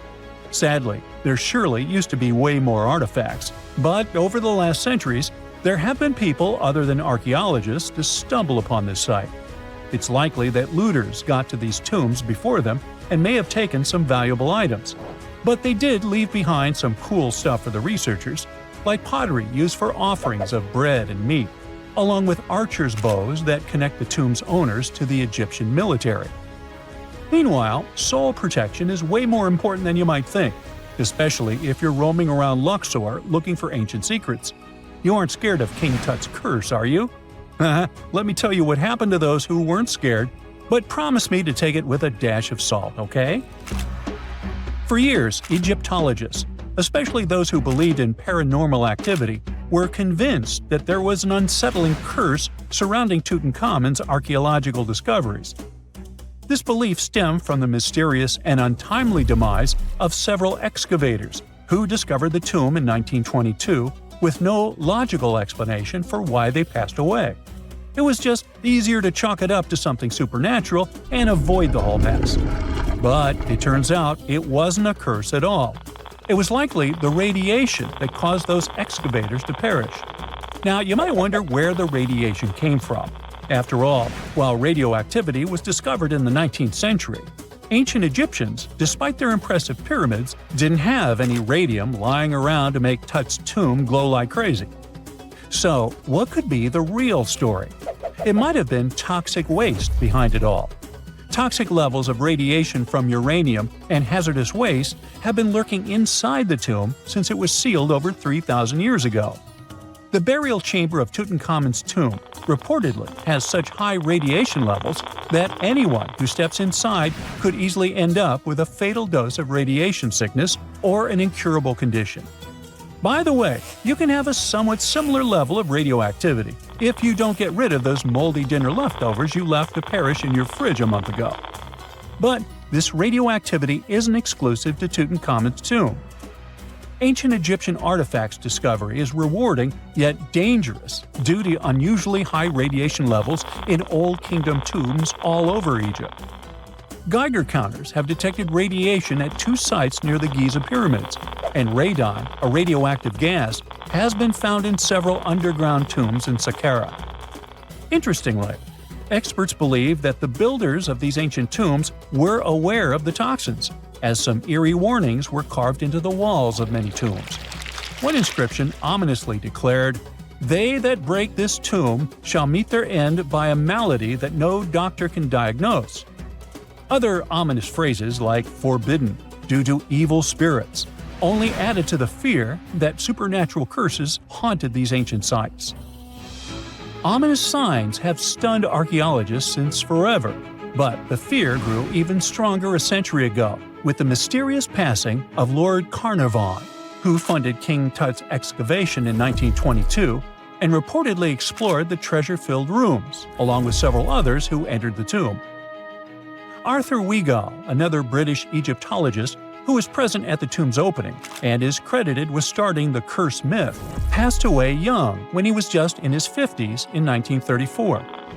Chances are the condition that made him pass was connected to radiation. In total, 6 out of the 26 people who were there when the tomb was opened met their end within a decade from various causes. Not only X-ray exposure, those reasons include asphyxia, stroke, heart failure, pneumonia, and even poisoning. Well, isn't this getting a little grim? There was one guy who opened the tomb and somehow managed to avoid the infamous curse, Howard Carter, or so it seemed. Some folks pointed to his survival as proof that the curse wasn't real. After digging up the tomb, Carter published several books on the topic and shifted gears from archaeology to dealing in antiquities for various museums. Despite dodging demise or injury, rumors swirled about how the curse may have impacted him in other ways. One of the big stories linked him to Lord Carnarvon's daughter, Evelyn. Some said he was madly in love with her, but she married someone else, so he chose to stay single. Others claimed they had an affair while she was in Egypt, which ended when her father passed away and she left the country for good. However, there wasn't much evidence to support these stories. Evelyn was just 6 when they met, and they remained friends until his last breath. She was even one of the few attendees at his funeral, but denied any romantic involvement, saying they weren't that close. A year after the revolutionary discovery near King Tut's tomb, Evelyn married politician Sir Brograve Beauchamp and had a daughter. That same year, Beauchamp toured the tomb with his parents, guided by Carter himself. Carter never married and, aside from those posthumous rumors about Evelyn, had no other romantic connections. While the curse adds an intriguing twist to his life story, his tendency to keep relationships at arm's length was evident long before the tomb was opened. It seemed Carter just wasn't a people person. In 1939, after battling a serious illness, he ultimately succumbed to fate. He was 64, which was a pretty common life expectancy in the UK back then, so no one really thought it was off and linked it to an ancient curse. When he passed, It turned out he had several artifacts from Tutankhamun's tomb in his London apartment, which were eventually sent back to Egypt, marking what some viewed as the curse's end. Who knows? Maybe if he hadn't had all those ancient souvenirs at his place, he would have lived way longer. But all the other demises might seem off. The curse theory was likely fueled by some strange events during the excavation. Carnarvon got a mosquito bite that became severely infected, and around the time they opened the tomb, Cairo experienced a bizarre power outage in a freak sandstorm. Back in England, the Earl's dog, Susie, managed to escape from Carnarvon's house and began barking frantically at seemingly nothing. At least that's what the staff and family saw. Strangely enough, at the very moment her owner's heart stopped, Susie started howling and fell down without showing any signs of life. Maybe radiation didn't play a crucial role after all, and those were indeed ancient artifacts from King Tut's tomb that made them all perish. Spooky, huh? The ancient city of Taposiris Magna is hidden on the northern coast of Egypt. These days it has very little of its former glory, but what lies beneath it may hold the secret to uncovering a famous mystery, that of Cleopatra, the most memorable Egyptian queen in history. The recently discovered tunnel is also known as a geometric miracle for its time. Excavations have uncovered a 43-foot-long structure below the ground, which is partially submerged in water. Its shape and construction technique are similar to that of the Eupalinos Tunnel, another amazing ancient discovery. This one is located in Greece and was built by excavating simultaneously from 2 points, aiming to have them meet in the middle. The use of math and geometry to make this construction was astonishingly precise for those days, more so since it was built near a mountain. Archaeologists that have been working on the Taposiris Magna site since 2004 believe this tunnel may lead to the lost tomb of Cleopatra. The clues they found so far seem to back up this theory. For starters, the city and its temple were built by one of Cleopatra's ancestors, Ptolemy II. All the architecture seems to indicate it was dedicated to the ancient spirit Osiris and his queen Isis. Throughout her reign, Cleopatra did try to associate herself with Isis, so it may be no surprise she chose this location as her final resting place. Scientists have yet to pinpoint Cleopatra's tomb, but research continues with the help of modern technology. To study this location better, archaeologists have even used a special device called ground-penetrating radar. This tool allows us to analyze what lies beneath the ground without being intrusive. Since this tunnel is so old, research needs to be done very delicately. Seeing pictures of what's underground before you start digging is incredibly useful and has been done here since 2011. Finally discovering Cleopatra's tomb may help us piece together her story, especially what might have happened during the last portion of her life, which is still surrounded by mystery. We still don't know the exact cause of her passing. Some believe she may have let herself be bitten by a poisonous Egyptian cobra. Others have suggested that she was well accustomed to toxic substances, even hiding some in her hairbrush in case she ever needed it. But that's not to say she chose to use it on herself. We do have a lot of other interesting information on Cleopatra that's equally as impressive, like the fact that she had a stylist. Most of the images you've seen depicting this famous queen show her wearing black eyeliner. This look was put together by Airas, a woman known to have been her personal beautician. She traced the long line from her eyes to her temples, a makeup technique still used today to enhance the eyes. Airas was an important figure throughout Cleopatra's life, known also as her confidant and close friend. There are even theories that suggest Airas was there by her side when she passed away. Despite her well-thought-out looks, Cleopatra wasn't as pretty as she's described. Or at least, that's what recent research has pointed out.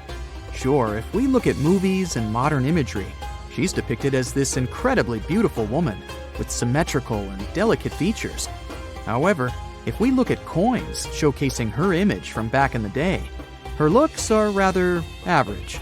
Her image on the coins might have been adjusted too, to make the queen look stronger in the eyes of her people.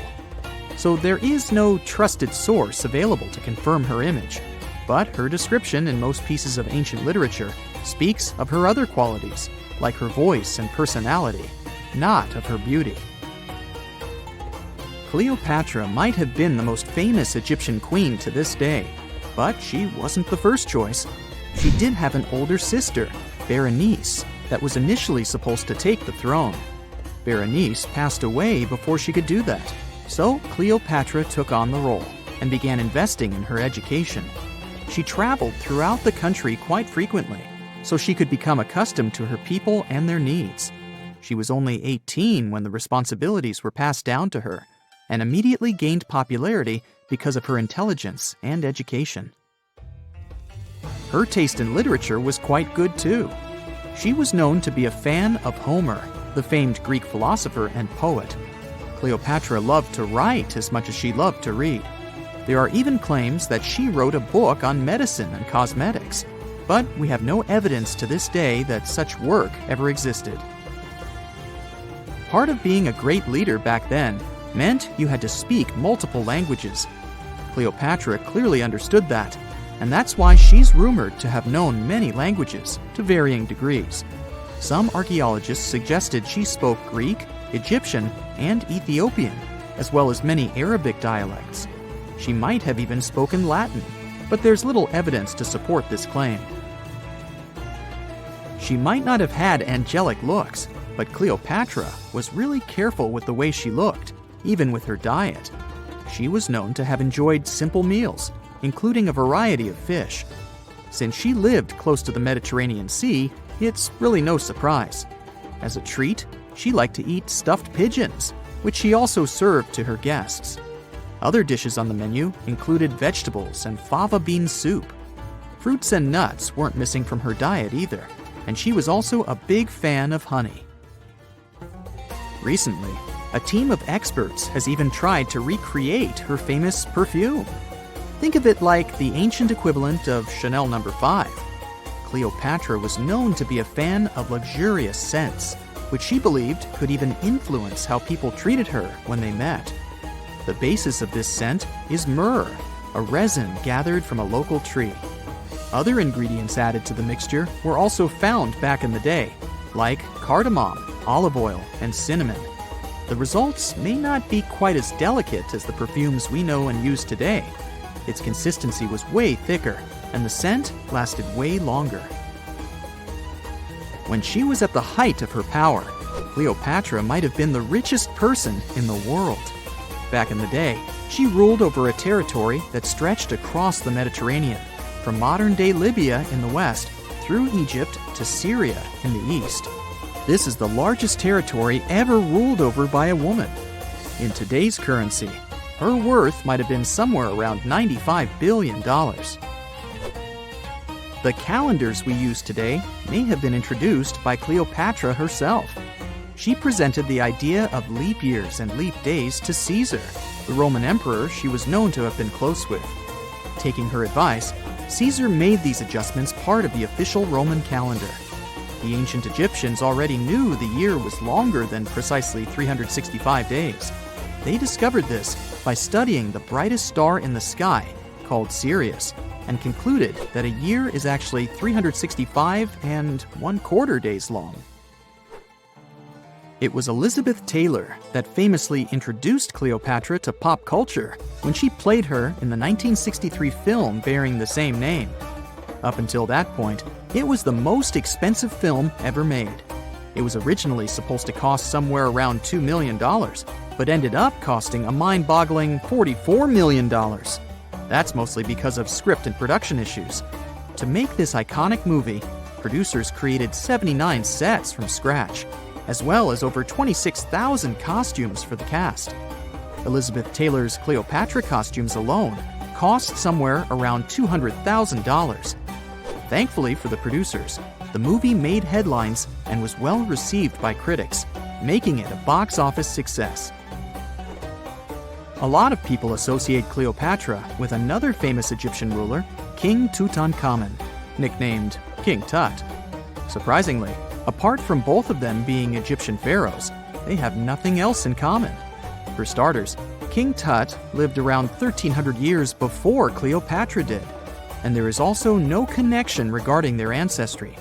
Cleopatra had Macedonian Greek roots, while King Tut was a native Egyptian. We all know some iconic symbols. The Statue of Liberty screams USA. The Eiffel Tower represents Paris. And this mask? Undoubtedly, it's Tutankhamun's, right? Sometimes it feels like historians have squeezed every last drop out of the King Tut story. But guess what? The most obvious details often slip right under our noses. Like the fact that this famous mask didn't actually belong to him, nor was it ever meant for him. Stick with me for the details. Can we get a close-up of that mask? Thanks. See those holes? Yep, they're for earrings. And no, it's not that they had anything against jewelry, but back in ancient Egypt, earrings were typically worn by high-status women or kids. Now, if you know your history, you might say, but Tut was a boy king, wasn't he? You're spot on. He began his reign at just 9 years old. Sadly, that didn't last long as he passed away at a very young age. So when he was 9, he might have worn earrings, but he probably took them off when he hit that no earrings age. Sounds reasonable, right? Actually, not quite.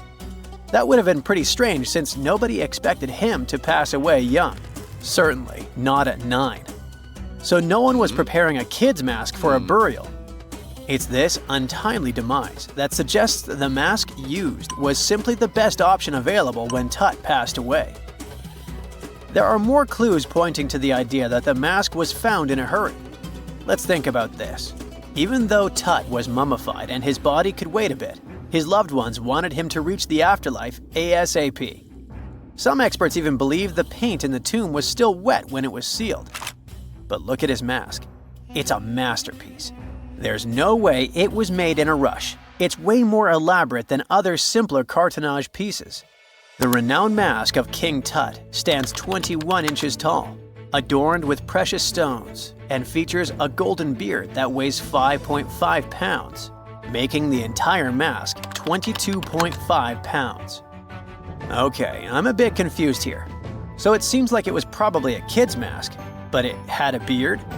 I've never seen a 9-year-old with a goatee, and I'm guessing you haven't either. Just think about it. A grown man's face compared to a kid's face. Fun fact for you, our faces pretty much stopped growing at the age of 16, so by 19, Tut would have definitely had the face of an adult man. Can you imagine trying to fit a relatively small kid's mask on a grown man? That would have been super embarrassing, and no one would have let that happen. Right, let's dismiss the kids' theory. Now, the second option, if you remember, is that the mask could have originally belonged to a woman. This is where the beard theory comes into play. Some researchers believe the beard might have been added later on. Here's another twist. What if the mask was actually made for Nefertiti herself, who ended up maskless? In this case, there are two discoveries. Two birds with one stone. For now, it sounds like a conspiracy theory, I know. But let's give it a shot and delve deeper into the details. So, Tut passed away in around 1323 BCE, probably due to malaria. He had other health issues too, like when he broke his leg, and records suggest he wasn't in the best shape. As for Nefertiti, we have no solid data about her demise. Plus, nobody knows exactly when or where she was buried. The supposed year when she passed away is around 1330 BCE, but she could have lived longer, and the mask was intended and prepared for her. Or maybe they just took her mask right from the burial chamber. After all, they were family. Well, sort of. She was said to be his stepmom, having been married to Akhenaten, who was likely Tut's father. But this is not 100% accurate. Some scientists doubt it. Ah, these ancient Egyptian families. It's hard to keep track of who's who. I know, you're not yet convinced that Tut wore a lady's mask. Let me share one more theory with you. Meet Howard Carter, the enthusiastic archaeologist who discovered Tutankhamun's tomb. It was located in the Valley of Kings outside Luxor, and, to everyone's surprise, was nearly intact. When he entered, he noticed something odd. This didn't feel like a pharaoh's burial chamber. It was classy and all, but it had a vibe that suggested it was made for a woman. Typically, Egyptian pharaohs had larger tombs that suited them better, and even more strangely, it was oriented to the right of the entrance. This didn't add up. That orientation was typical for female chambers, which Egyptian queens used. Another red flag was that the chamber appeared to have been built in stages, and all the artifacts, around 2,000 of them, seemed hastily placed there. Even more curious, they looked like they were meant for other royals. Carter discovered this burial site in 1922, but it remained a mystery as to why it was so bizarre. Almost a century later, Nicholas Reeves thought he may have solved the puzzle. He claimed that King Tut might not have been the original resident of the tomb. Instead, he suggested that the undisturbed resting place of the legendary Queen Nefertiti could be hidden behind the walls of the boy king's burial chamber. Nicholas studied high-resolution photos for months, meticulously examining every pixel. One day, he focused on detailed scans that revealed the texture of the tomb's walls beneath layers of paint. He spotted what he believed to be outlines of two doorways that had been blocked and plastered over to hide them from view. The more he looked, the more it seemed real. Could it be a tomb within a tomb? Nicholas theorized there was a hidden storeroom behind the western wall of King Tut's tomb, and his chamber might just be the outermost section of a larger corridor-style network of rooms. It all sounds fancy, but sorry to break it to you, Reeves' theory was debunked. To find out if he was onto something, experts had to use ground-penetrating radar to see the unseen. Reeves' idea was that if there were gaps, it could indicate the presence of additional rooms. And at first, in 2015, one expert even thought he had found a hidden room. But the glory didn't last for long. A year later, after double-checking, it turned out there were no hidden doorways. By the way, Nefertiti isn't the only legendary woman from Egypt whose burial site remains a captivating mystery. There's a cool legend about Cleopatra that you might enjoy. It's said that she once declared, "No man will ever find my tomb." Kind of fitting, right? After all, the person who's come closest to uncovering her final resting place is a woman. Fast forward a few millennia after she passed away, and while no man has located it, archaeologist Kathleen Martinez believes she might have cracked the code. She's been on the quest for Cleopatra VII's tomb for nearly 20 years, and recently discovered a bust that she thinks represents the famous queen. However, not everyone is on board with her claim. Some experts argue that the bust doesn't resemble Cleopatra at all.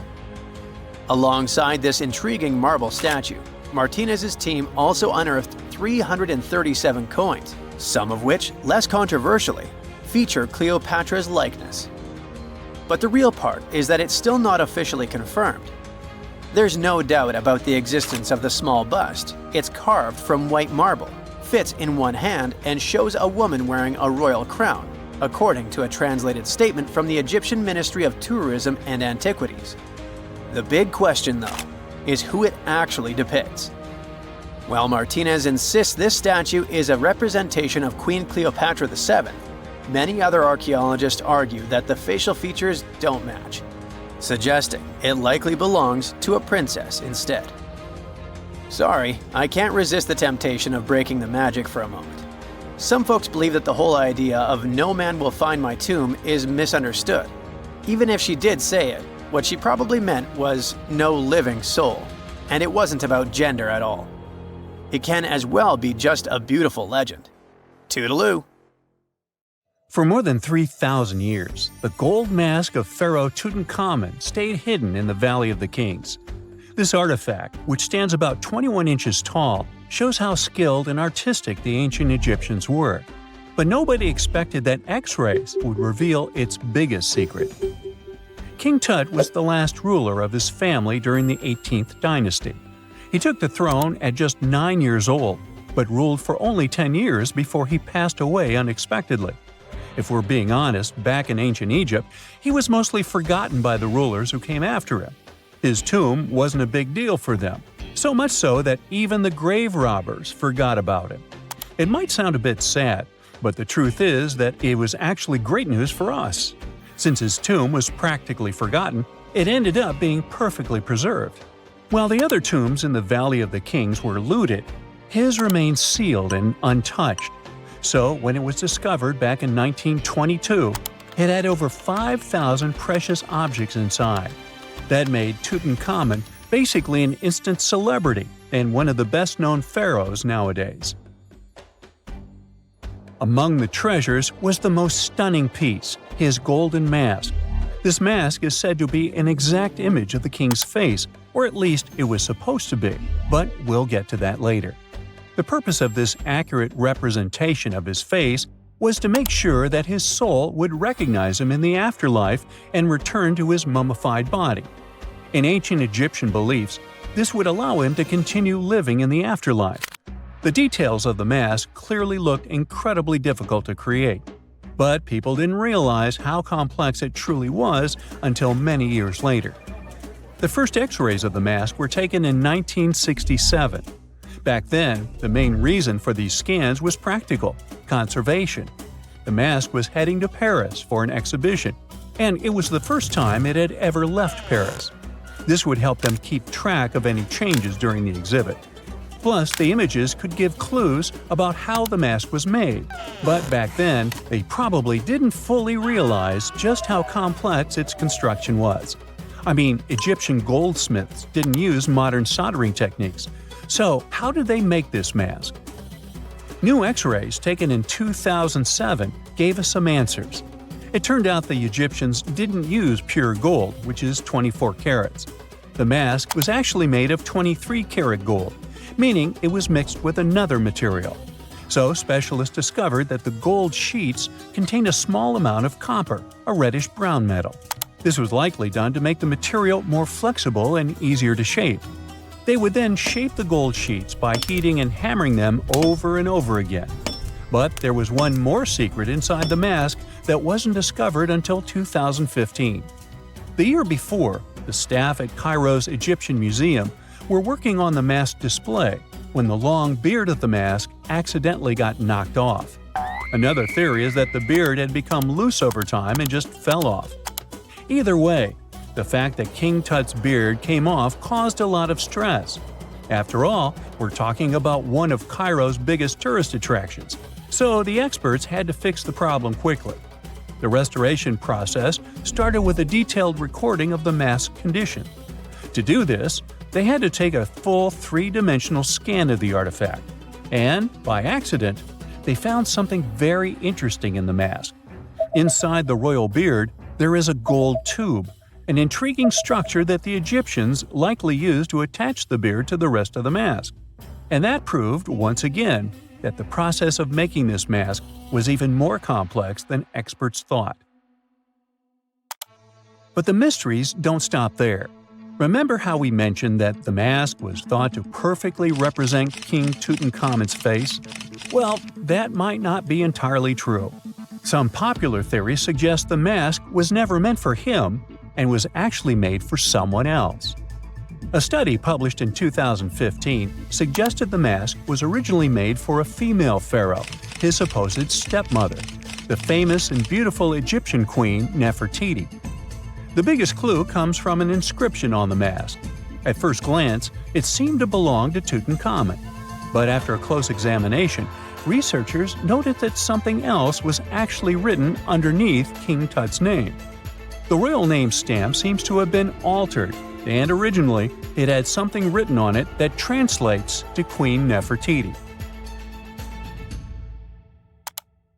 There is another feature of King Tut's golden mask that was overlooked for years, which adds even more mystery.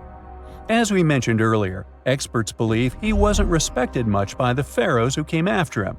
And one of the clues that made archaeologists think this is the pierced ears on the mask. Some researchers believe that King Tutankhamun wouldn't have worn earrings after he was a kid. So, according to their theory, by the time he passed away at 18, he shouldn't have been represented with pierced ears. This could also support the idea that the mask originally belonged to Nefertiti, or maybe to someone who wasn't even connected to King Tut. But the mask isn't the only source of mystery. In fact, his whole tomb is full of puzzles.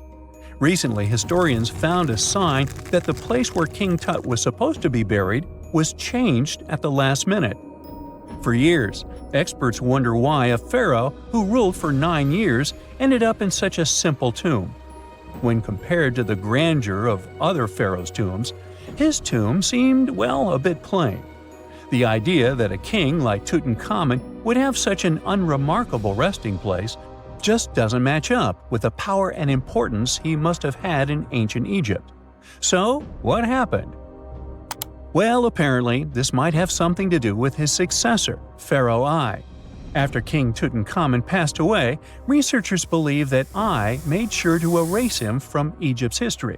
So, one theory suggests that he was probably behind the quick decision to place King Tut's body in a smaller, less impressive tomb. When experts looked at I's own tomb, they found something interesting. There is a large wall covered in painted baboons. This is the same type of artwork found in Tutankhamun's tomb. It seems like the same person might have chosen the artwork for both tombs.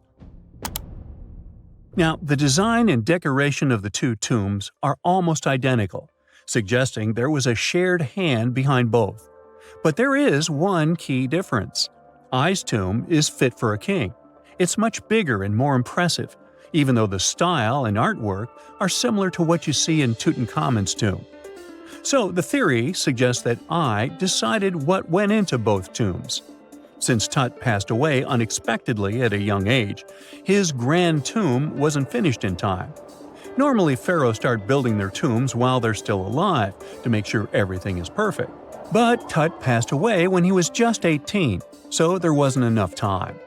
I may have taken advantage of the situation, ordering a smaller tomb for Tut and keeping a larger one for himself. Experts believe this theory explains why Tutankhamun's tomb is so simple and how I managed to wipe his memory from history so easily. But in the end, the story of King Tut's mask and tomb is full of mystery and intrigue. Each new discovery sheds more light on what really happened all those years ago. But one thing is for sure, the secrets of ancient Egypt still have much to reveal, and King Tutankhamun will continue to fascinate people for years to come.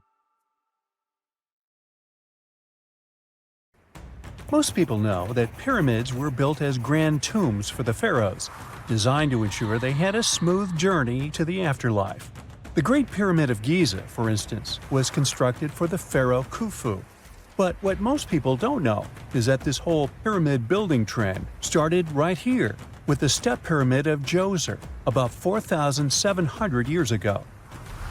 This massive structure was built for Pharaoh Djoser, a ruler from Egypt's 3rd dynasty.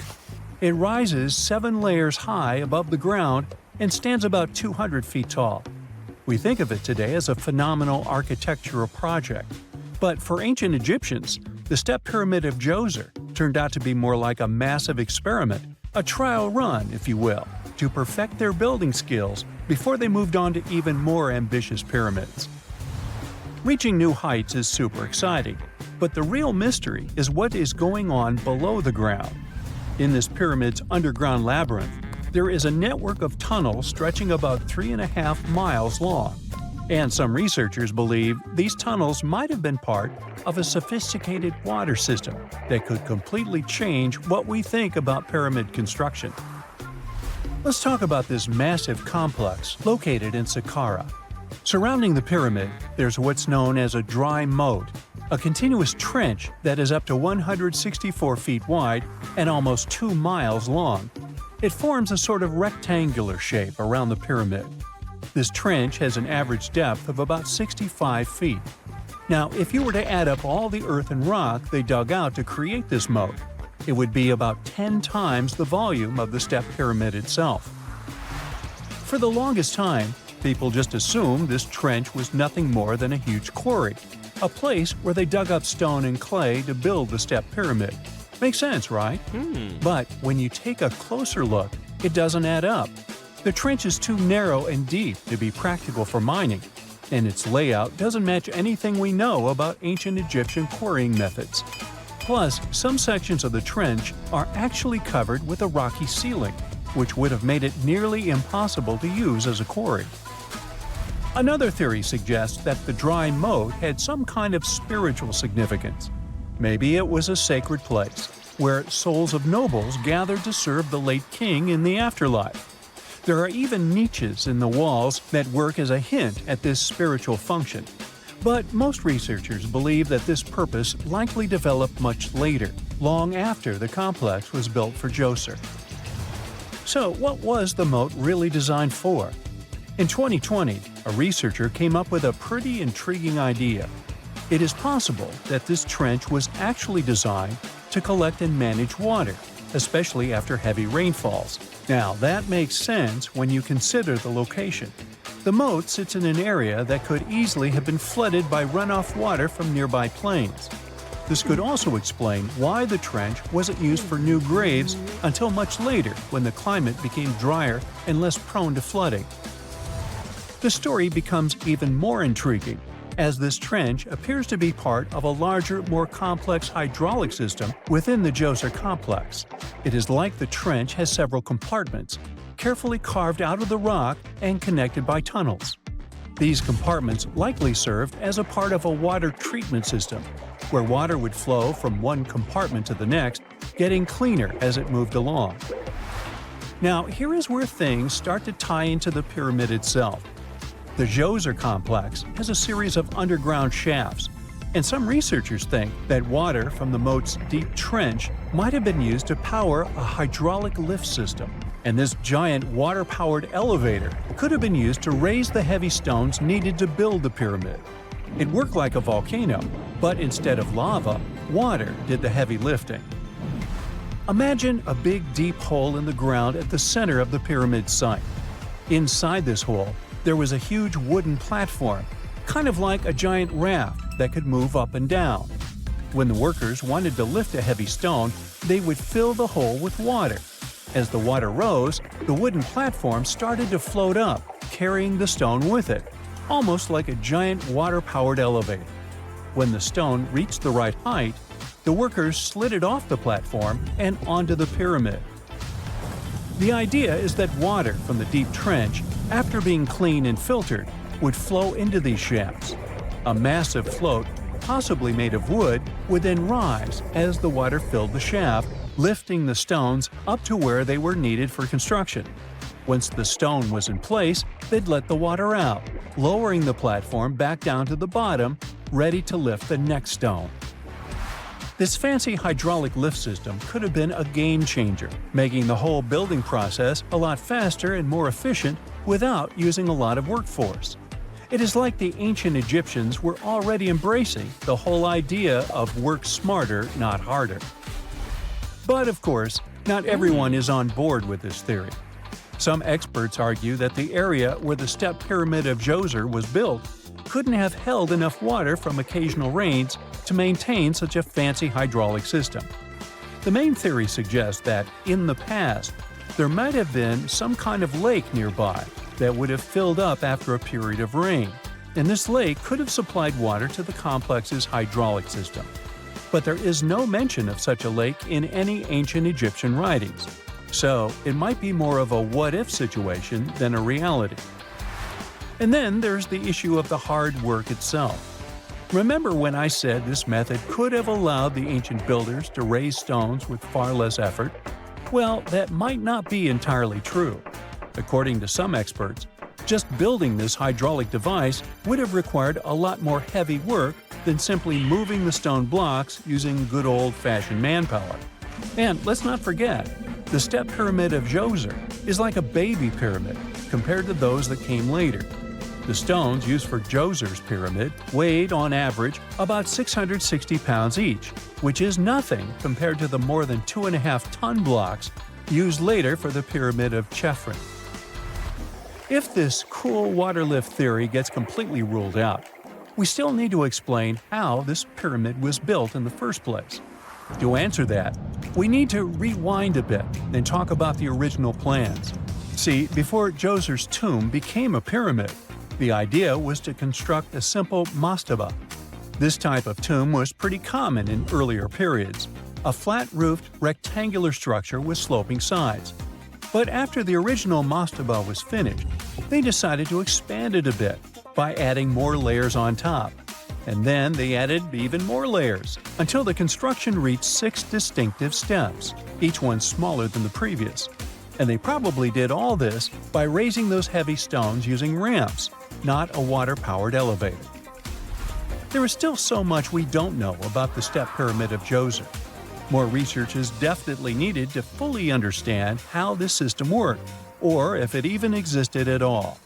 But the idea of using water to help build the pyramid adds a whole new layer to our understanding of ancient Egyptian engineering. It's a powerful reminder of just how clever and resourceful those builders were, using the natural landscape and the power of water to create one of the most iconic monuments in history. Secant, cosine, tangent, sine, 3.14159. Yeah, that was the cheer we heard coming from the trigonometry club back in the day.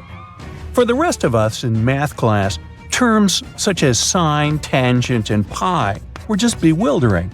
Who invented these and why? Was their only purpose to make it harder for students? Well, not quite. Trigonometry was invented by the ancient Egyptians. They needed this knowledge to construct pyramids, and they did a pretty good job too.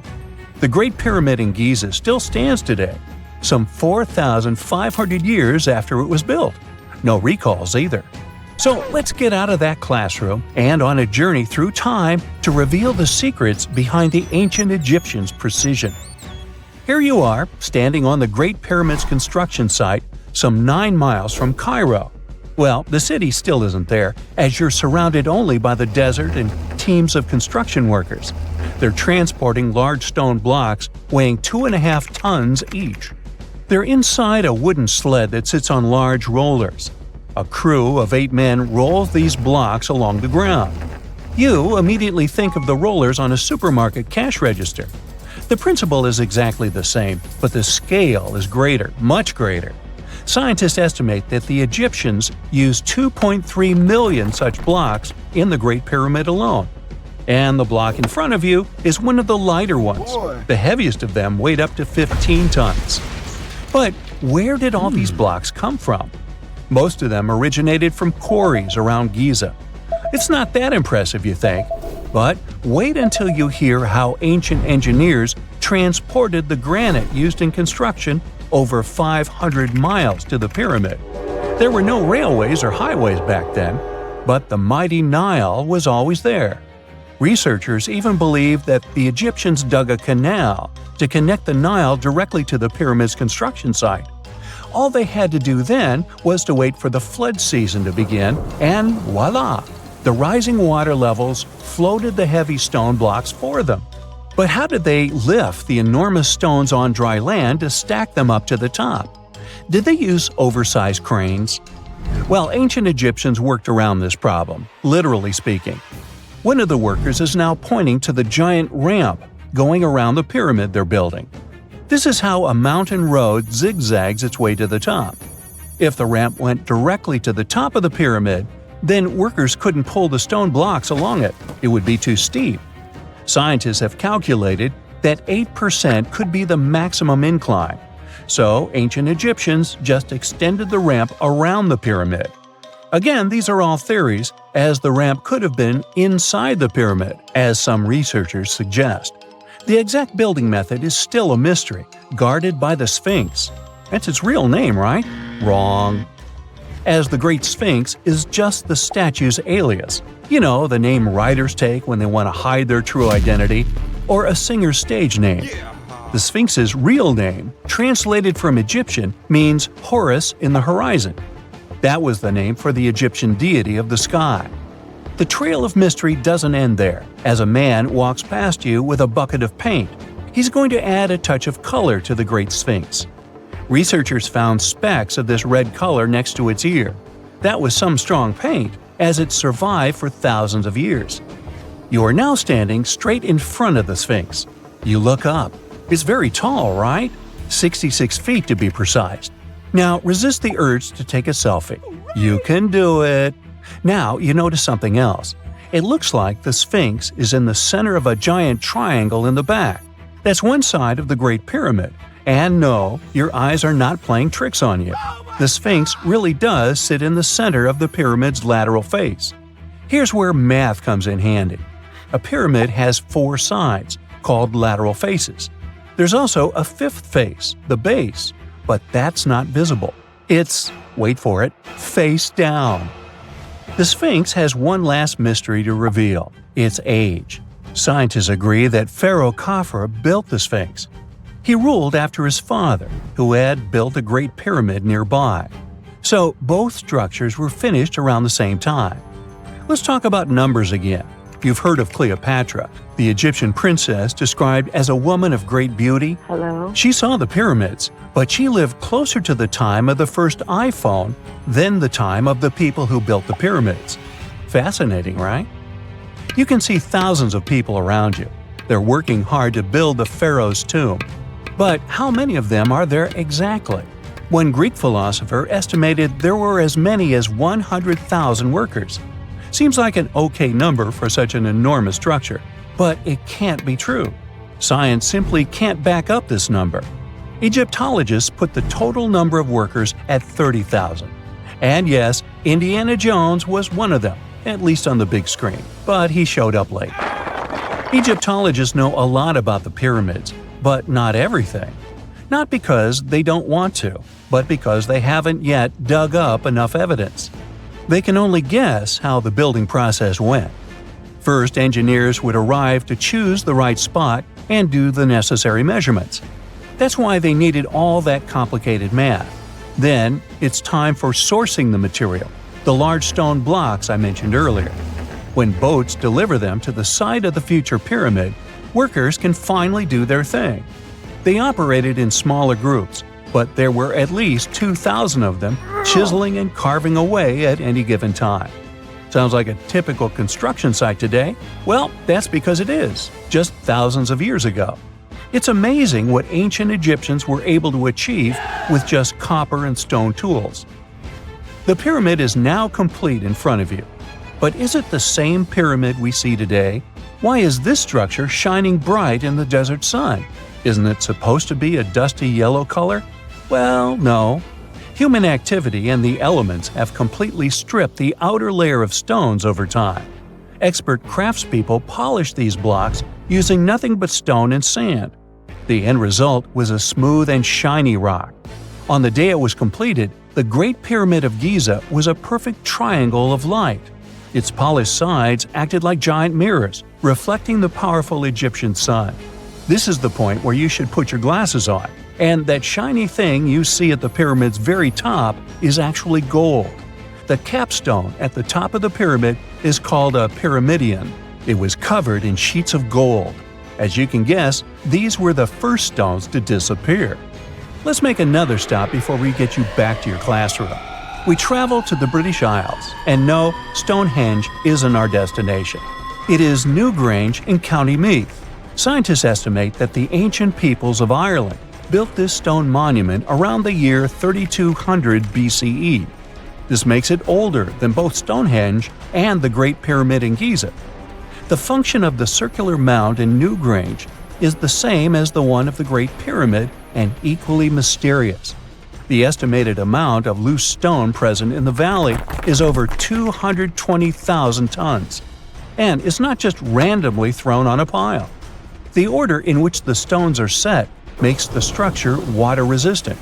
That would explain how Newgrange had survived for so long. Kinda makes you want to splash out the cash for that waterproof phone case, huh? Well, you're back in your school desk, but today's math lecture is the last thing on your mind. You're thinking about how great the Egyptian pyramids are, and if we have something similar today. It turns out modern engineers are just as impressed with the Great Pyramid as you are. There's a glass pyramid sitting in the main courtyard of the famous Louvre Museum in Paris. The panorama of San Francisco wouldn't be complete without the 48-story Trans-America Pyramid. But Las Vegas went the furthest. There we find the Luxor Hotel. It's so big that it's the third largest pyramid on the planet. And guess what's in front of it? Yup, a replica of the Sphinx. It's 110 feet tall, 2 stories higher than the one in Giza. Yeah, everything's bigger in Vegas. The year is 1923. 2 teenagers sneak out of their homes in the middle of the night in Florida City. Rumor had it that an old man was building a rock castle by himself. But every time someone tried to see what the old man was doing, he would stop working. The curious teens managed to sneak into Ed's backyard and saw something they could later describe as magic. They recalled seeing rocks moving around like helium balloons. The old man was moving up to 30 tons of stone by himself to build his castle. Even if he didn't allow anyone to see him working, he would proudly talk about it around the town. But whenever people asked how he was building a stone castle all on his own, he simply answered, "I cracked the secret of the pyramids." This story begins in Latvia, Edward Leedskalnin's home country. Edward was born in a small village on January 12, 1887. He was born in a family of stonemasons, which is probably where he learned ancient techniques of building. However, he grew up as a sickly boy, which meant he could never carry much weight or undergo heavy physical activity. At the age of 26, an unfortunate turn of events determined Ed's fate. The love of his life broke off their engagement, and heartbroken Ed decided to move to the United States. He lived in a couple of American states before finally moving to Florida, where his life's adventure started. Ed spent years searching for the right spot of land to build his dream house.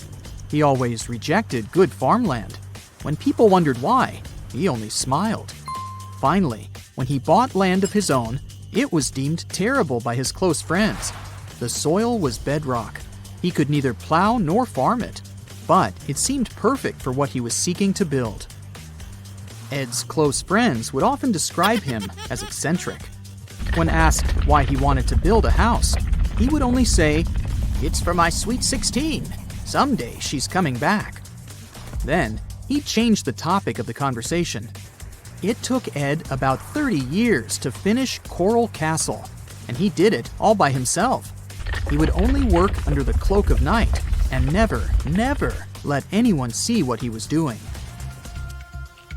The completed Coral Castle embodies a number of unsolved mysteries.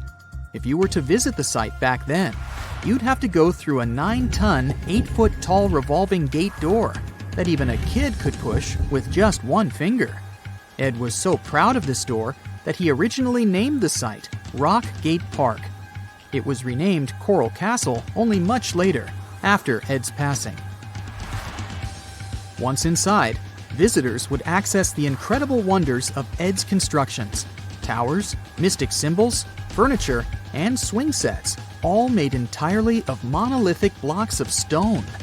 The stones are set on top of each other, using only their weight to keep them together. And believe it or not, the entire park gathers around 1,100 tons of stone. Today, if you visit Ed's living quarters, you'll even see the simple instruments he used to construct all of this: chisels, hammers, ropes, and pulleys. The type of work he did is difficult even with modern-day equipment, let alone without it. Coral Castle's main mystery lies in how Ed managed to do it. The only photograph of Ed Leedskalnin at work shows a simple leverage structure of a chain hoist attached to a wooden tripod. The tripod was made of old telephone poles with a small wooden box on top. What was in the box is, of course, a mystery. Unfortunately, he took his secrets with him, not sharing the truth of his work with anyone else. Yet, not all is lost, as there are many theories and speculation surrounding what could have happened there. One theory says that there is a harmonic grid inside the Earth's surface, something that would create anti-gravity spots around the globe. It's believed that Coral Castle was built in such a spot. This could explain why it took Ed so long to find land that pleased him. Maybe what he was looking for was a place that allowed him to experiment with anti-gravity forces. Yet, whenever Ed talked about his work, he would say he understood the laws of weight and leverage, and, sure thing, that he had cracked the secret of the pyramid builders. And what secret is that, you might ask? According to Ed himself, it has to do with magnetism. He even published a pamphlet called Magnetic Current. There, he explains that every object has magnetic particles inside of them. A person just needs to understand where they are located inside such objects. This way, objects can be lifted and moved around without much effort, just like moving something heavy underwater. Researchers say that if we assume Ed Leedskalnin and the pyramid builders used the same technique, then it would only have taken 4,700 workers to build the Great Pyramid of Giza, instead of the 20,000 to 100,000 that is currently estimated. But this story just keeps on getting more and more mysterious. In the late 1920s, Ed was finishing the construction of Coral Castle in Florida City.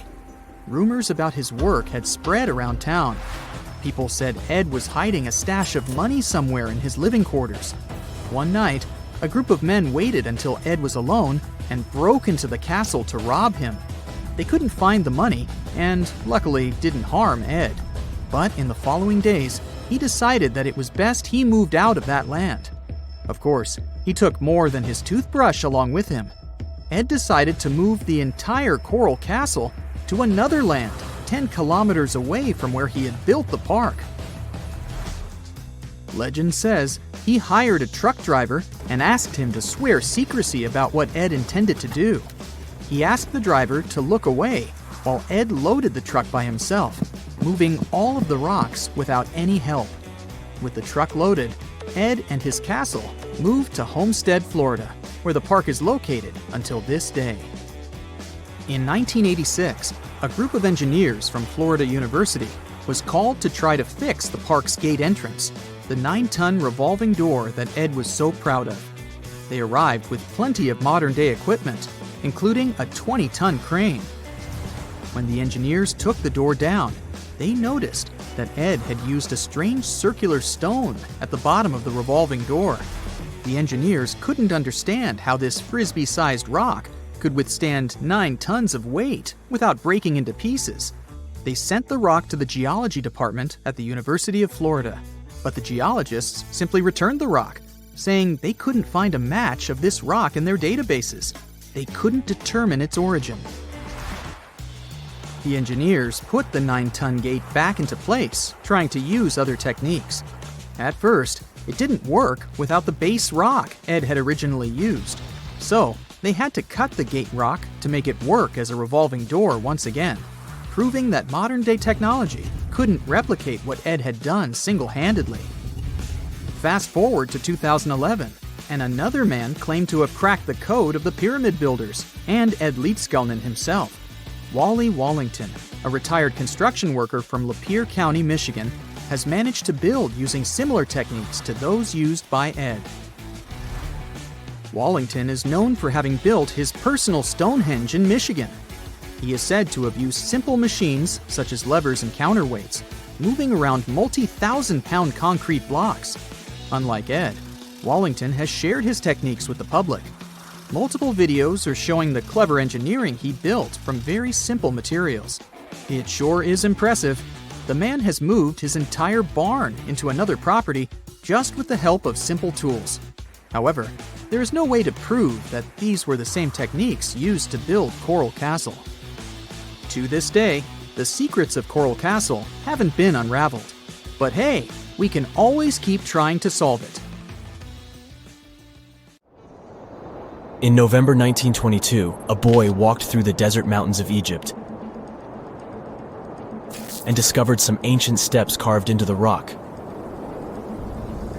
Subsequently, this find became one of the world's largest and most significant archaeological discoveries.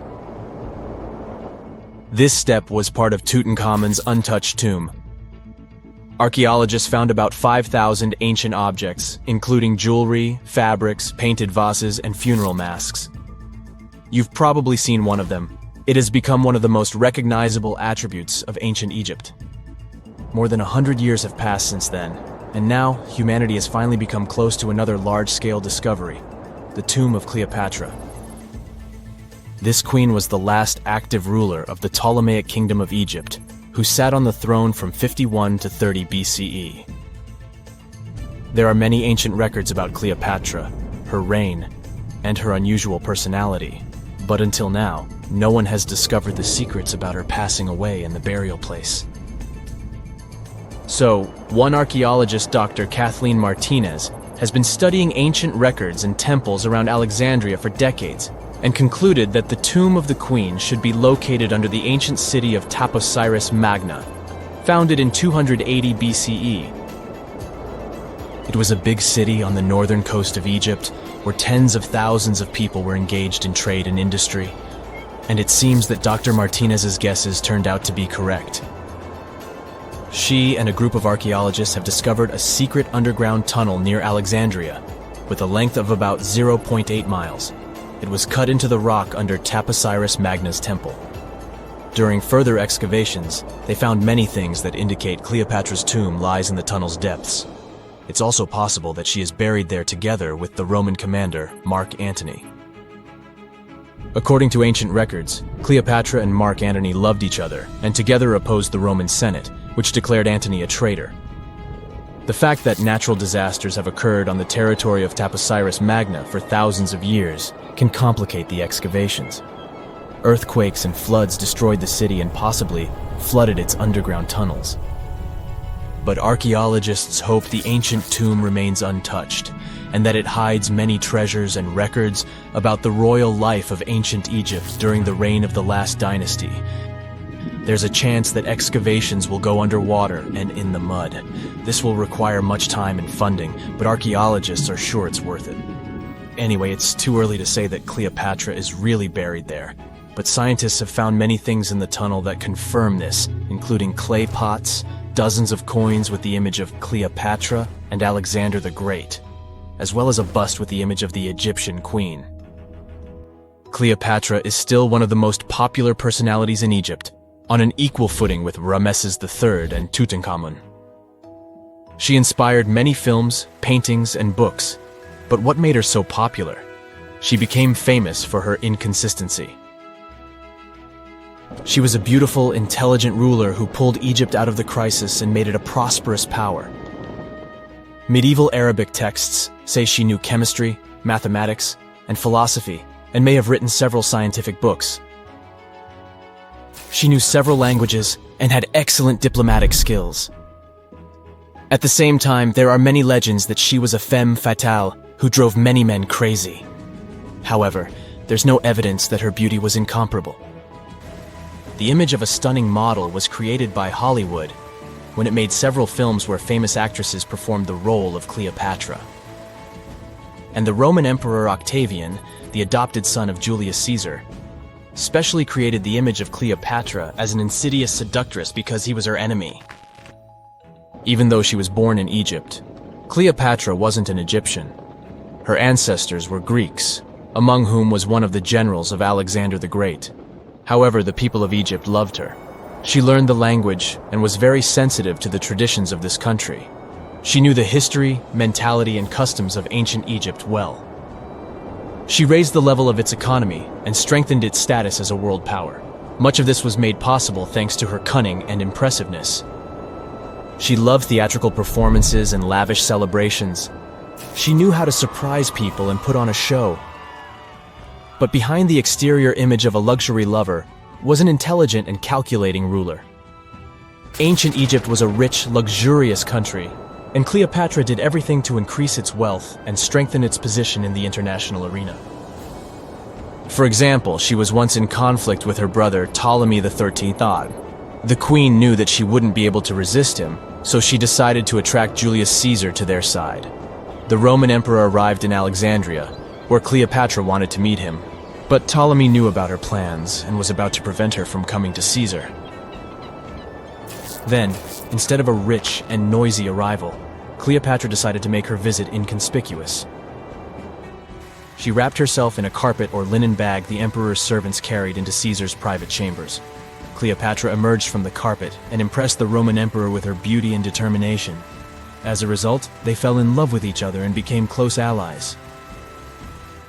After some time, She impressed another influential Roman for diplomatic purposes. She arrived to meet Mark Antony on a golden barge with purple sails and silver oars. Cleopatra was dressed in the image of Aphrodite and sat under a magnificent canopy. Her servants dressed like cupids and were blowing her fan and burning incense. But Cleopatra created such a show for a reason. She knew that Antony revered Greek mythology and considered himself the embodiment of Dionysus. As a result, he was so impressed with this woman that he ended up marrying her. Cleopatra defended her crown, strengthened her alliance with Rome, and bore Antony 3 children. In Egypt, they threw big parties and enjoyed wealth with power. However, the relationship of a high-ranking official with the Egyptian queen caused a scandal in Rome. Octavian was Antony's primary opponent in the struggle for power, so he exploited the situation to darken the competitor's reputation. He used propaganda to make Cleopatra an insidious seductress in the eyes of Roman citizens. He accused Antony of succumbing to her charms. The Roman Senate supported Octavian and declared Cleopatra an enemy. In 33 BCE, this conflict reached a high point when Antony's navy clashed with Octavian's fleet. The latter won and forced his enemy to flee to Egypt with Cleopatra. According to some records, they took refuge near Alexandria. Pursued by the Romans, they hid in one of Cleopatra's palaces and met their end. Some legends say that Cleopatra was an expert in poisons. She provoked a venomous snake, a viper or an Egyptian cobra, to bite her. Also, according to another legend, she pricked herself with a poisonous needle. There's a theory that Cleopatra always carried an ampule with poison inside her hairbrush. And when she was cornered, she soaked the needle with this poison and pricked herself. None of this can be said for sure. Scientists are still trying to find out the truth. Perhaps when they reach Cleopatra's tomb, the world will get more answers about her tragic fate. She is considered the last ruler of Egypt. After her passing, Octavian plundered her palaces and temples and returned to Rome, where he became the main emperor. He successfully ruled the country and expanded its borders. His reign ended when he turned 75. World history would have looked different if Cleopatra and Mark Antony hadn't lost that naval battle. By the way, did you know that more time has passed between Cleopatra's reign and Neil Armstrong's flight to the moon than between the reign of the Egyptian queen and the construction of the Great Pyramid of Giza? Armstrong took a step on the Earth satellite in 1969, 38 years after the birth of Cleopatra. And the construction of the pyramid took place in 2560 BCE. Imagine how long the history of ancient Egypt is. Cleopatra is closer to us in time than to the pyramids. And now we're off to almost 5,000 years ago. Let me take you to ancient Egypt, where back in 2550 BC, guess what? The construction of the Great Pyramids of Giza started. People learned to build cathedrals and skyscrapers, but it wasn't until recently that these massive buildings appeared. It's still a mystery to even modern scientists how these pyramids were built 5,000 years ago. No wonder they are one of the 7 wonders of the ancient world. They're also the oldest of them and the only wonder of the ancient world that still exists in the 21st century. It must have taken a lot of cooperation to build a thing that massive, even for today's metrics. But the Giza pyramids weren't the first pyramids ever. The first one, called the Step Pyramid, was built around 80 years before the first pyramid of Giza in 2630 BC for King Djoser. It wasn't meant to be extraordinary, but ended up being quite impressive. It was a pyramid of 6 stepped layers of stone. It was 204 feet high, which is as tall as a 19-story building. And it was the tallest building that existed at that time. It wasn't just a pyramid though, it was surrounded by a whole complex of buildings, including even courtyards. In ancient Egypt, people believed in the afterlife, so everyone, especially kings, wanted to make sure they had everything they needed to get ready for it. Here's why the pyramid complex was perfectly supplied with a lot of objects people used every day. The complex included a pyramid and a kind of a palace. Those buildings had many things the king loved and might need one day, like furniture, food, and gold vessels. After Djoser, building pyramids became common practice, but many pyramids weren't finished.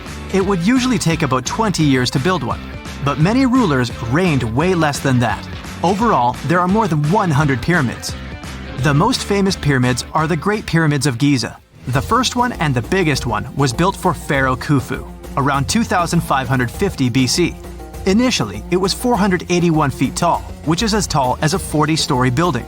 The second pyramid was built for Khufu's son, Pharaoh Khafre, around 2520 BC. It's just a bit shorter, usually standing at 471 feet high, a 39-story building. This is the pyramid with the famous statue of the Sphinx. Sphinxes have a lion's body and a human head. They were built to guard important areas. This one has the head of Pharaoh Khafre and is guarding his pyramid, facing the sunrise. The Sphinx is most well known and is one of the world's biggest and oldest statues. Originally, it had red color and did have a nose. It's still possible to see the trace of red pigment by its ears. But no one knows exactly when the nose disappeared. For some time, the Sphinx was sort of hidden underground, being covered with sand up to its shoulders. Luckily, in the early 1800s, an adventurer with a team of 160 people dug it out. The third pyramid of Giza is the smallest one, being more than twice shorter. Originally, it was 218 feet high, about the height of a 20-story building. Built in 2490 BC, it was a pyramid for Khafre's son, Menkaure. The pyramids are designed to align with the points of the compass, and their sides symbolize the rays of the sun. But back at the time, there were no compasses. Ancient Egyptians figured out the directions themselves, and with amazing precision. To align the pyramids, they used two constellations. Originally, the pyramids were covered in smooth white limestone and had a gold-silver top to reflect the sun. Later, the white limestone was taken from the pyramids by other kings and used for other buildings. Scientists estimated that ancient Egyptians used about 2.3 million stone blocks to build the first pyramid. Each block weighed more than 1 ton. This is the weight of a rhino. Some blocks were even bigger, being almost as heavy as an elephant. 4.5 millennium ago, there was no modern equipment to help build it. There were no machines, no wheels, and even no steel. The only metal available to them was copper. Even today, scientists aren't sure how the Egyptians managed to build the pyramids. There are no records left that would shed light on it. Some even think that Egyptians wanted to keep it as their secret and didn't even record it on purpose. Many believe that poor people and foreigners built the pyramids, but it's not true. Actually, the builders were very skilled workers, and they were fed and paid well. The archaeologists claim that the builders lived in a nearby temporary city and were a highly organized community with a strong leader. Scientists say that around 20,000 people worked on each pyramid complex, and it took about 20 years to build each. It probably was a national project. The construction site was large in resources, and food and essentials were likely to be contributed from all parts of Egypt. Even with all that support, it remains unclear how people managed to cut, transport, and assemble those huge stones. One of the theories suggests the stones were most likely transported on boats down the Nile River. Then, there was a harder part. They had to be moved to the construction site. For that, they probably used wooden sleds. It wasn't very hard to pull them because the sand mixed with the right amount of water was pretty slick. And 10 people could move a sled even with a rock weighing 1 ton pretty easily. Finally, one last problem. The stones had to be lifted and put into place.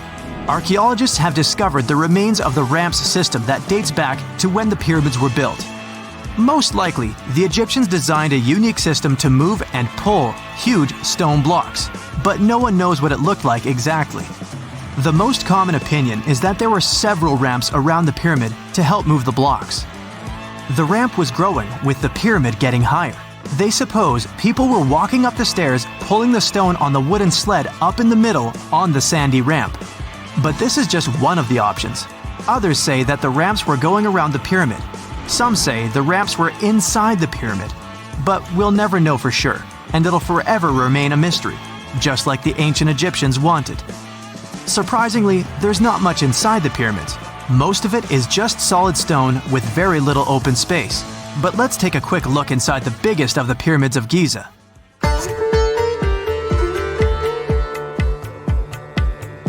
From the entrance, there are 2 stairs, one going down and the other one going up. The descending one takes you to a chamber located underground. That's where the pharaohs are, but not in this pyramid because Khufu wanted to stay higher. The underground room is partly unfinished, The room with Khufu's sarcophagus is called the King's Chamber. It's upstairs and then through the tall and long Grand Gallery. Below the King's Chamber, there's a room called the Queen's Chamber. There are no queens though, and no one is sure why the room is called this.